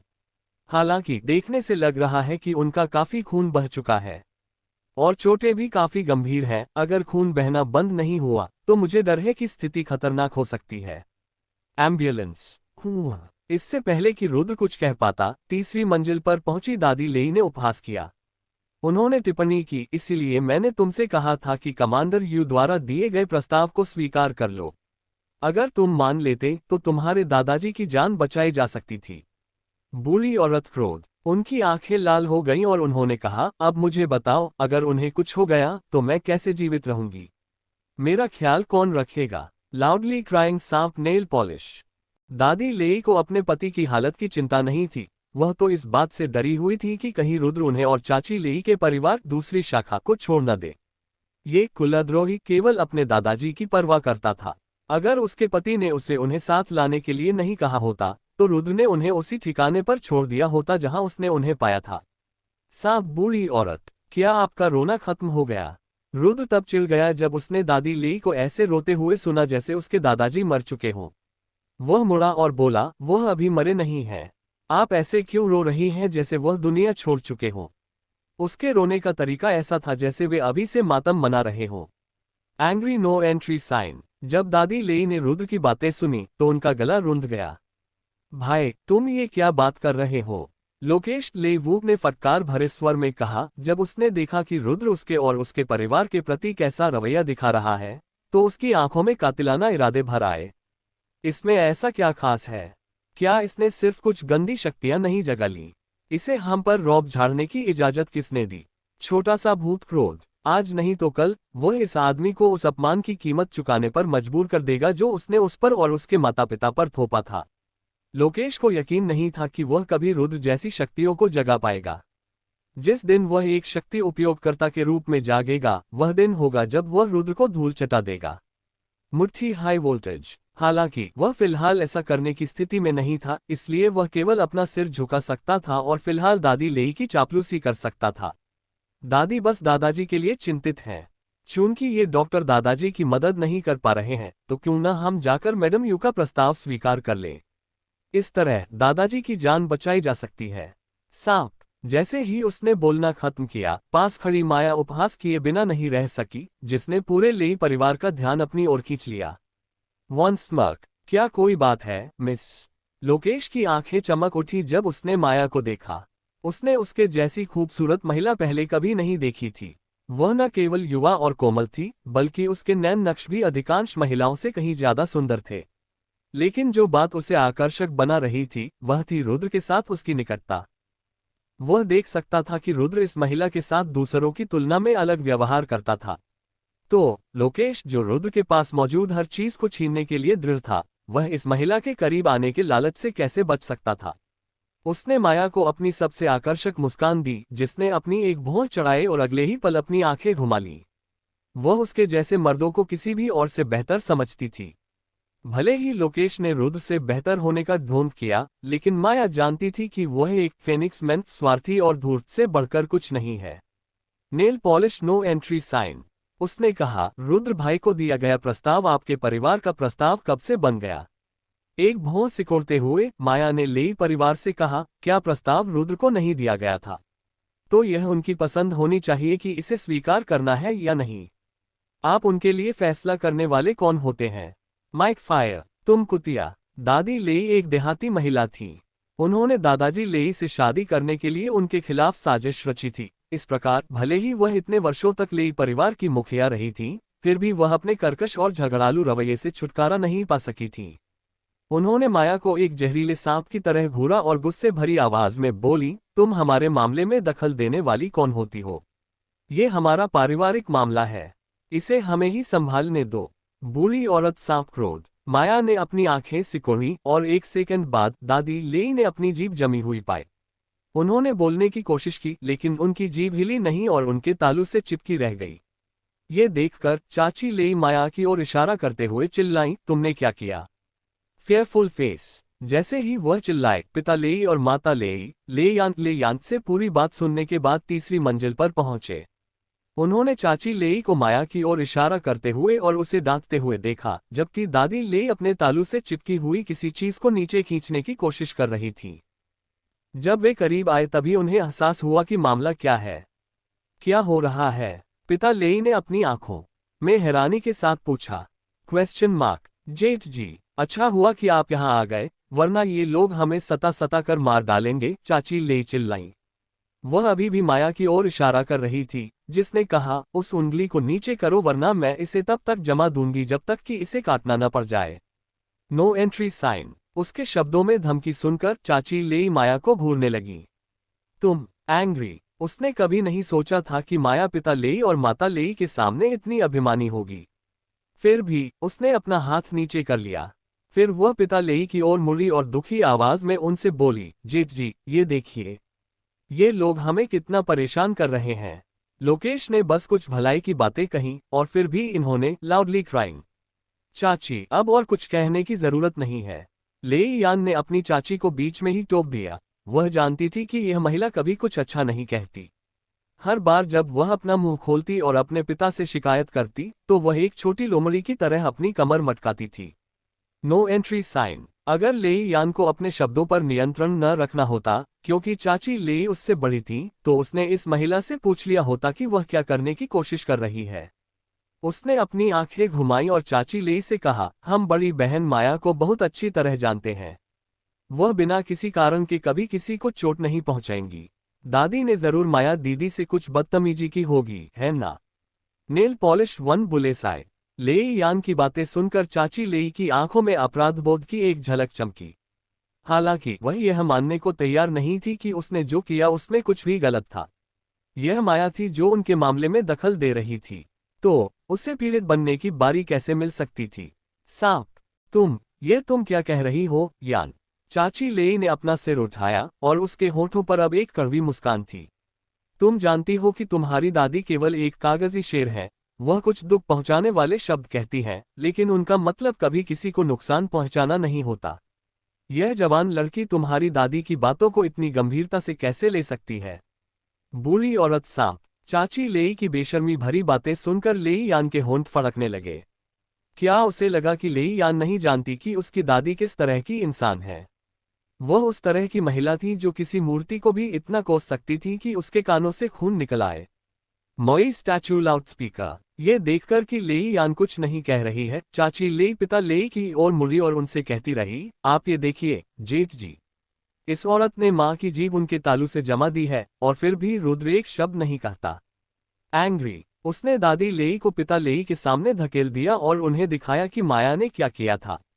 यह है। पिता लेई ने माया और रुद्र की ओर देखा। उन्हें समझ नहीं आ रहा था कि वे माया से क्या कहें। आखिरकार ये लड़की उनके बेटे की पसंद थी, और वे उसे कुछ भी कहकर नाराज नहीं करना चाहते थे। 1. अगर माया उनसे नाराज हो गई तो उनके बेटे का क्या होगा? क्या उनका बेटा कुंवारा ही मर जाएगा? Cross mark. इसलिए वे केवल रुद्र की ओर मुड़ सके और पूछा, क्या हो रहा है रुद्र? जब चाची लेई ने देखा कि पिता लेई ने भी माया को कुछ नहीं कहा, भले ही उसने दादी लेई को इस तरह चोट पहुंचाई थी, तो उसकी आंखें चमक उठीं। वह अब वास्तव में उत्सुक थी कि यह महिला कौन है जिसके साथ रुद्र और उसका पूरा परिवार इतनी सावधानी और सम्मान से पेश आ रहा था। मैं तुम्हारे साथ अंदर जाऊंगी, माया ने शेन झेन से कहा। मेरे लिए कुछ साफ सुथरे कपड़े लाओ। कमीज। शेन झेन ने माया की ओर देखा और उसके नए जागृत कौशल को याद किया और उसकी आंखें चमक उठीं। आह, मैं कैसे भूल सकती हूँ। तुमने दिव्य चिकित्सा कौशल हेवनली मेडिकल स्किल्स का एक नया सेट जागृत किया है। 1. हरे। जैसे ही उसने बोलना बंद किया, हर कोई माया की ओर देखने लगा। रुद्र, जो बोलने ही वाला था, ने अपना सिर घुमाया और माया की ओर देखा। तुमने नए कौशल जागृत किए हैं। High voltage. बिल्कुल सही, शेन झेन ने जवाब दिया। वह रुद्र की ओर मुड़ी और उससे विनम्र आवाज में कहा, कुछ दिन पहले मिस माया ने कुछ चिकित्सा कौशल जागृत किए हैं। अगर वह कहती हैं कि वह आपके दादाजी को बचा सकती हैं, तो मुझे डर है कि उनके अलावा कोई और उन्हें नहीं बचा पाएगा। शेन झेन फिर लेई परिवार की ओर मुड़ी और आगे कहा, जब तक मिस माया कोई कदम नहीं उठाती, तब तक एक सैन्य डॉक्टर भी उनकी मदद नहीं कर सकता। चाची लेई ठिठक गई जबकि लोकेश लेवू की आंखें नफरत से चमक उठीं। इतनी अच्छी महिला रुद्र के पास कैसे हो सकती थी? वह तो उसकी होनी चाहिए थी। छोटा सा भूत सांप क्रोध। लोकेश को काफी बुरा लगा जब उसने देखा कि रुद्र की ओर मुड़ते समय माया की आंखें नर्म हो गई थीं। काश वह उसे भी उसी प्यार भरी नजरों से देख रही होती। Smiling face cross mark. चिंता मत करो, माया ने रुद्र से कहा। तुम्हारे दादाजी की चोटें उतनी गंभीर नहीं हैं। जब तक हम खून बहना रोक सकते हैं और उन्हें नया खून चढ़ाने में मदद कर सकते हैं, वे ठीक हो जाएंगे। 1. जब रुद्र ने माया की बातें सुनी तो उसने राहत की सांस ली। उसने आगे बढ़कर माया के हाथों को अपने हाथों में ले लिया और उससे कहा, उन्हें बचाने के लिए तुम जो चाहो करो। जब तक तुम उन्हें बचाने के लिए तैयार हो, हमारा पूरा परिवार तुम्हारा बहुत बड़ा कर्जदार रहेगा। चमकता दिल फोल्डेड हैंड्स। ऐसी बातें कहने की कोई जरूरत नहीं है। माया ने अपने हाथ उसकी पकड़ से छुड़ाए और खुद को साफ करने के लिए बगल के कमरे की ओर चल दी। ये कुछ ऐसा है जो मुझे करने की जरूरत है। माया के जाने के बाद रुद्र कुर्सी पर बैठ गया। बाहर उसने जो भी ऊर्जा और साहस दिखाया था, वह अंततः उसे छोड़ गया। अब उसके पास केवल चिंता बची थी। उसे उम्मीद थी कि उसके दादाजी इस दुखद स्थिति से बाहर निकल पाएंगे। Rushed face. तुम अपने दादाजी के जीवन और मृत्यु को उस औरत के हाथों में कैसे छोड़ सकते हो? क्या होगा अगर वह कोई गलती कर दे? दादी ले, जिनकी जीभ अब उनके तालू से चिपकी नहीं थी, गुस्से में बोले बिना नहीं रह सकी। बूढ़ी औरत क्रोध लाउडस्पीकर। अगर कुछ गलत हुआ तो उसकी जिम्मेदारी मैं लूंगा, रुद्र ने दांत पीसते हुए झिझक कर कहा। एंग्री। दादी ले इसी का इंतजार कर रही थी। उन्होंने राहत की सांस ली और कहा, ये तुमने कहा है। अगर तुम्हारे दादाजी को कुछ हुआ तो तुम्हें पूरी जिंदगी मेरा और इस दूसरी शाखा लोकेश के परिवार का ख्याल रखना होगा। तुम चाहकर भी इस जिम्मेदारी से पीछे नहीं हट सकते। सांप। बूढ़ी औरत फ्लाइंग मनी। माँ। पिता ले अपनी माँ की बातें सुनकर दंग रह गए। उन्हें लगा था कि वह सच में उनके पिता के लिए चिंतित थीं, लेकिन वह तो केवल रुद्र द्वारा घर से निकाले जाने को लेकर चिंतित थी, इसलिए वह इतनी कोशिश कर रही थी। अस्टोनिश्ड फेस, नो एंट्री साइन। क्या अब तुम पीछे हटना चाहते हो? मैं तुम्हें बता रही हूं कि यह असंभव है। दादी लेई को नहीं लगा कि इसमें कुछ भी गलत था। जब तक उनके ससुर आसपास थे, दादी लेई खुद पर नियंत्रण रखती थी, लेकिन उनके जाने के बाद माता लेई यह सोचने की हिम्मत भी नहीं कर सकती थी कि यह औरत कितनी गिर सकती है। अब वह केवल यह आशा कर सकती थी कि माया उनके ससुर की जान बचाने में सफल हो जाए, यदि नहीं तो ये लोग रुद्र को बर्बाद कर देंगे। रश्ड फेस, सांप, नो एंट्री साइन। माया को अपनी नाक में खुजली महसूस हुई, हालांकि उसने खुद को छींकने से रोक लिया।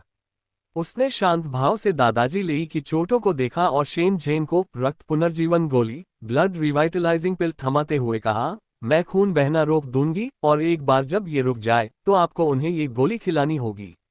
इससे उन्हें ठीक होने में मदद मिलेगी। 1 गोली। शेन झेन ने माया की उंगलियों के बीच मौजूद उस खून जैसी लाल गोली को देखा और सिर हिलाया।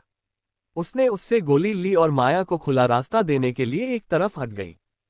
अपनी उंगलियों के एक झटके के साथ माया ने एक्यूपंक्चर की सुइयां निकाली जो वह पारंपरिक चिकित्सा सीखने के बाद आमतौर पर अपने साथ रखती थी। उसने 3 सोने की सुइयां निकाली जिनका उपयोग उसने रक्तस्राव को रोकने के लिए किया। सुई 1। शेन झेन और बाकी लोग उसकी तेज और सटीक हरकतों को देखकर विस्मय में थे, लेकिन जिस चीज ने उन्हें और भी अधिक हैरान किया वह ये था कि खून बहना कितनी जल्दी रुक गया। इसमें कोई आश्चर्य नहीं था कि उनके शिक्षक अक्सर कहते थे कि पश्चिमी और पारंपरिक चिकित्सा का मेल चिकित्सा क्षेत्र को नई ऊंचाइयों तक पहुंचा सकता है। अस्पताल। हालांकि उन्होंने इसे कभी गंभीरता से नहीं लिया था क्योंकि जितना वे पारंपरिक चिकित्सा चिकित्सकों का सम्मान करते थे, उनका अभी भी मानना था कि पश्चिमी चिकित्सा ही नई ऊंचाइयों तक पहुंचने का एकमात्र रास्ता थी। किसने सोचा होगा कि वे पारंपरिक चिकित्सा के वास्तविक मूल्य को जानते ही नहीं थे और बहुत घमंडी थे। No entry sign. स्थिति को संभालने के बाद माया एक तरफ हट गई और शेन झेन से कहा, आप सब सर्जरी जारी रख सकते हैं। जब ये खत्म हो जाएगी तो मैं सुइयां निकाल दूंगी। Check mark. भले ही ऐसा नहीं लग रहा था कि माया ने बहुत कुछ किया है, लेकिन उसे बहुत थकान महसूस हो रही थी क्योंकि यह पहली बार था जब वह किसी व्यक्ति का इलाज कर रही थी। अपनी उंगलियों को 1 इंच भी हिलाए बिना सटीकता और एकाग्र ध्यान देने के कारण उसके हाथों, आंखों और दिमाग पर बहुत दबाव पड़ा। उसने अपने मास्क के पीछे एक ठंडी आह भरी और शेन झेन और बाकी डॉक्टरों और नर्सों को परेशान किए बिना एक कोने में बैठ गई। निद्रालु। शेन झेन ने दादाजी लेई की चोटों पर काम करते हुए माया की ओर देखा। उसने देखा कि माया बहुत ज्यादा चिंतित नहीं लग रही थी और काफी शांत थी, शायद इसलिए क्योंकि उसे अपने कौशल पर इतना भरोसा था कि अगर कुछ गलत हुआ तो वह दादाजी लेई को बचा लेगी, या शायद उसे उन पर इतना भरोसा था कि उसने दादाजी लेई को उनकी देखभाल में छोड़ दिया। 1। जो भी हो, किसी को उन पर इतना भरोसा करते हुए देखना काफी अच्छा था कि वे गड़बड़ नहीं करेंगे। आमतौर पर मरीजों के परिवार के सदस्य अक्सर हंगामा करते थे, डॉक्टरों और नर्सों के साथ किसी अपराधी जैसा व्यवहार करते थे जिन्हें पता ही नहीं कि वे क्या कर रहे हैं। क्रोध अस्पताल। माया का उन पर भरोसा देखकर डॉक्टरों और नर्सों ने और भी कड़ी मेहनत शुरू कर दी। सबके साथ मिलकर काम करने से घाव की सिलाई और सफाई खत्म करने में उन्हें 3 घंटे से भी कम समय लगा। Sand timer check mark. एक बार जब सब काम हो गया तो माया ने सुइयां निकाली और उन्हें सैनिटाइजर के एक छोटे कटोरे में डाल दिया। सुई। माया, क्या हुआ? जब माया बाकी डॉक्टरों के साथ बाहर निकली तो रुद्र ने आगे बढ़कर उसे उसकी कमर से थाम लिया। जब उसने देखा कि माया कितनी पीली दिख रही है तो वह दोषी महसूस किए बिना नहीं रह सका। ये सब उसकी गलती थी। माया बहुत कोमल और नाजुक थी, वह अभी मां बनने वाली थी और उसने उसे इतना कठिन काम करने के लिए कहा। 1 चमकता दिल। ठीक हूँ। माया का रुद्र पर निर्भर रहने का कोई इरादा नहीं था, लेकिन वह उस आदमी को धक्का नहीं दे सकी, इसलिए वह केवल उसके साथ चल सकी और एक धातु की कुर्सी पर बैठ गई। निद्रालु, तुम्हारे ठीक से क्या मतलब है? दादी लेई ने संदेह के साथ पूछा। उनकी छोटी आंखें सिकुड़ी हुई थी जब उन्होंने रुद्र और माया की ओर देखा और उनसे कहा, मैं तुम्हें बता रही हूं कि मुझे मूर्ख बनाना आसान नहीं है। बूढ़ी औरत सांप क्रोध। मैंने कभी नहीं सोचा था कि इसमें वैसे भी बहुत मेहनत लगेगी, माया ने अपनी धीमी आवाज में बुदबुदाया। तुमने क्या कहा? कुछ नहीं। माया ने अपना सिर उठाया और उस बूढ़ी औरत की ओर देखा जो उसे गुस्से से घूर रही थी। मैंने कहा कि दादाजी लेई ठीक हैं, उन्हें शाम तक होश आ जाना चाहिए। जब माया ने दादी लेई की आंखों में असंतोष देखा तो उसने अपने होंठ सिकुड़े और कहा, लेकिन आप इसे सुनकर खुश नहीं लग रही हैं, ओल्ड मैडम। 1 बुलेट्स आई फायर। जब दादी लेई ने उसके शब्द सुने तो वह इस हद तक चौंक गई कि वह अपने चेहरे के भाव तक नहीं बदल सकी। Fearful face speak no evil. Rudra और लेई परिवार के बाकी सदस्य दादी लेई की ओर देखने के लिए मुड़े और जब उन्होंने उनकी आंखों में असंतोष का भाव देखा तो वे अपनी भौहें सिकुड़े बिना नहीं रह सके। रुद्र समझ गया था कि उसकी दादी के दिमाग में क्या चल रहा है। क्रोध। दादी, चूंकि आप थक गई हैं, इसलिए आपको ऊपर जाकर आराम करना चाहिए, रुद्र ने अपने भींचे हुए दांतों के बीच से कहा। उसे डर था कि अगर उसने इस औरत को अकेला छोड़ दिया तो वह उसके दादाजी को नुकसान पहुंचा सकती है। Angry no entry sign. वह अपनी दादी और लेई परिवार की दूसरी शाखा लोकेश के परिवार के स्वार्थ को जानता था। इस प्रकार रुद्र जानता था कि इन लोगों को अपने दादाजी के पास छोड़ना किसी शिकारी जानवरों के झुंड को अपने दादाजी के शरीर का शिकार करने देने से कम नहीं था। सांप खोपड़ी। दादी लेई कुछ कहना चाहती थी, लेकिन उन्हें लोकेश लेवुक ने रोक दिया, जिसने सिर हिलाया और उन्हें बोलने नहीं दिया। वह देख सकता था कि रुद्र इस समय उनसे काफी असंतुष्ट था। लोकेश को डर था कि अगर उसकी दादी रुद्र से लड़ने के लिए दौड़ी तो उन्हें इस जगह से बाहर निकाल दिया जाएगा। वह खुद भी बूढ़ी औरत से काफी परेशान था। उन्हें अपने चेहरे पर अपने भाव दिखाने की क्या जरूरत थी। भले ही वह इस बात से परेशान थी कि दादाजी लेई इस मुसीबत से बच गए, लेकिन उन्हें मारने के उनके पास और भी कई तरीके थे। जल्दबाजी करने की कोई जरूरत नहीं थी। सांप छोटा सा भूत सैंड टाइमर। हम समझ गए भाई। लोकेश ले वूप ने अपने दिल में उमड़ती महत्वाकांक्षाओं को दबाते हुए रुद्र की ओर देखकर मुस्कुराया। उसने दादी लेई को अपने साथ खींचा। जब चाची लेई ने अपने बेटे को जाते देखा तो वह हिचकिचाई और फिर बिना कुछ कहे उसके पीछे चल दी।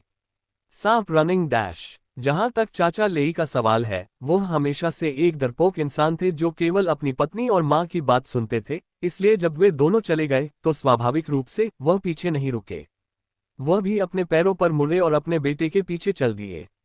चूहा पद चिन्ह। एक बार जब दूसरी शाखा लोकेश का परिवार चली गई तो माता लेई जमीन पर थूके बिना नहीं रह सकी। वह कोई झगड़ालू महिला नहीं थी, लेकिन हर बार जब उनका सामना अपनी सास से होता तो उनका मन करता कि वे वैसी ही बन जाएं।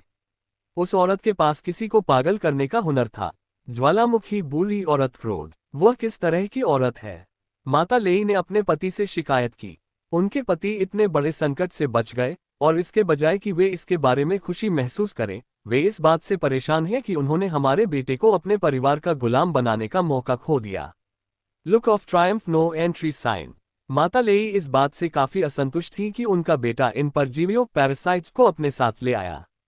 वे जीवित रहने के लायक नहीं थे। बेहतर होता अगर उन्हें बाहर मरने के लिए छोड़ दिया जाता। खोपड़ी। रुद्र कैसे नहीं देख सकता था कि उसकी मां परेशान थी। वह मुस्कुराया और उनसे कहा, माँ, आप जानती हैं कि दादाजी अभी भी अपने दूसरे बेटे और पोते का बहुत सम्मान करते हैं।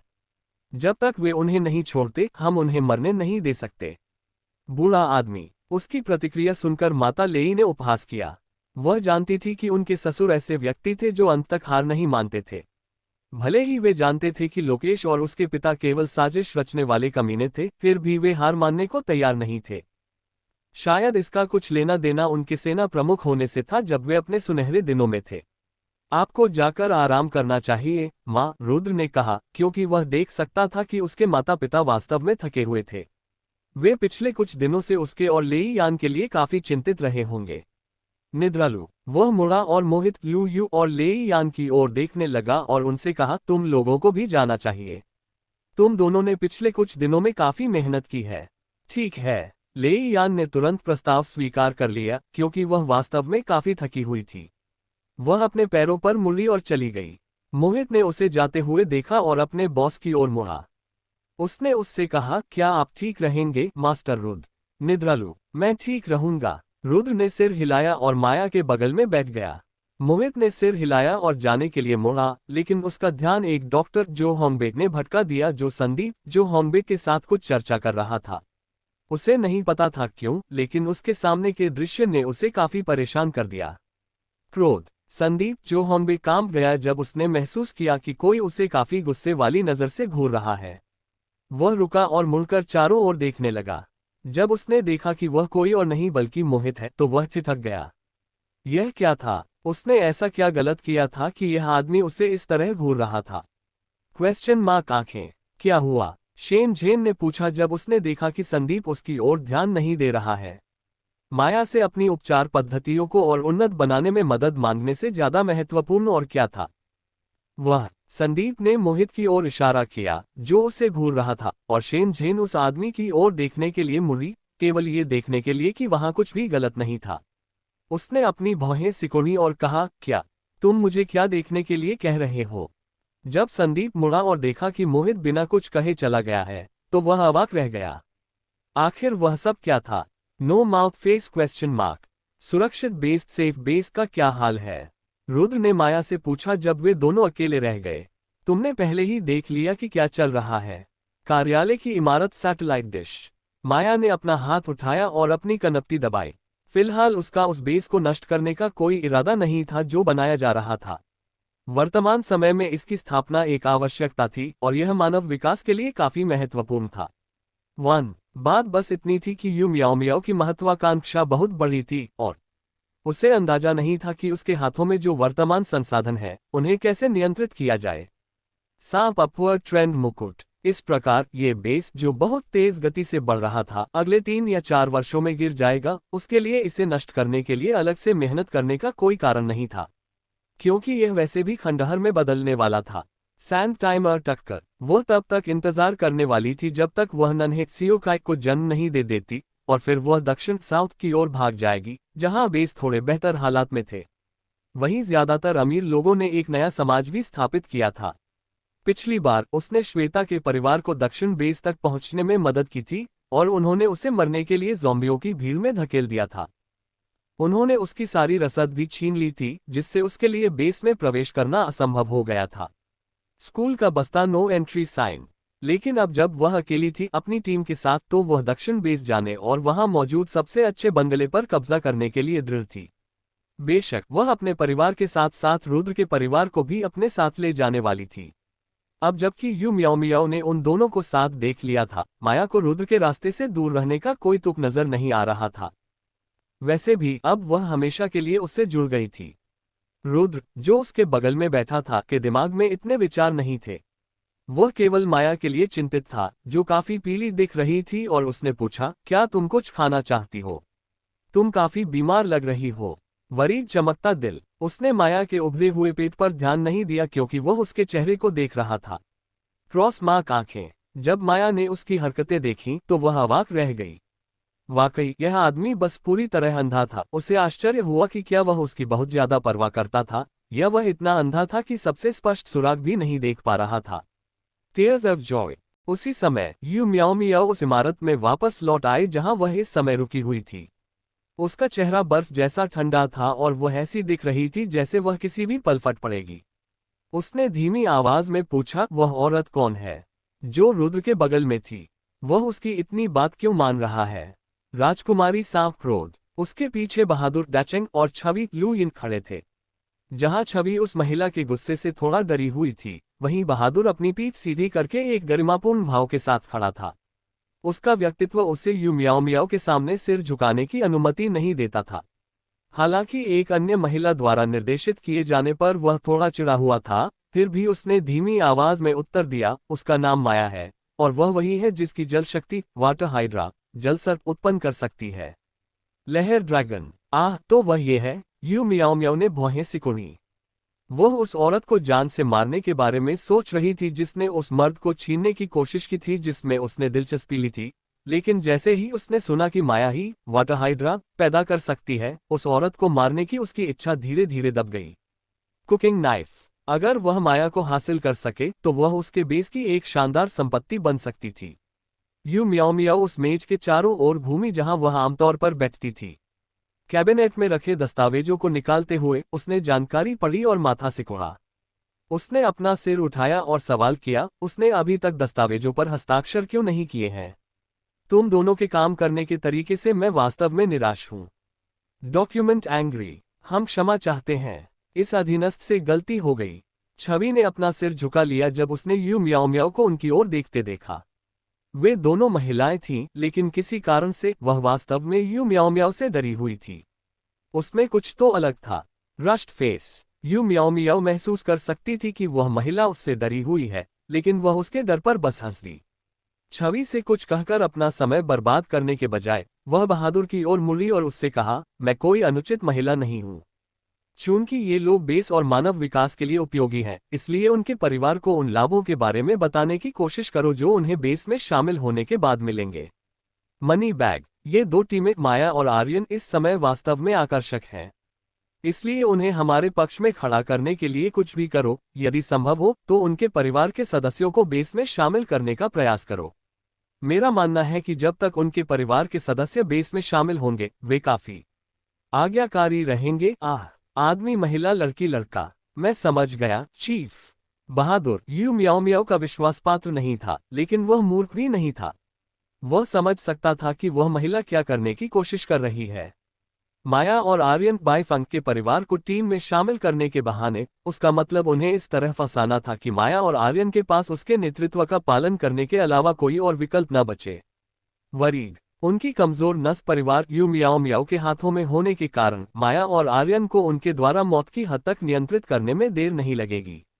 खोपड़ी। यू म्याओ म्याओ की आंखों में एक अथाह चमक थी।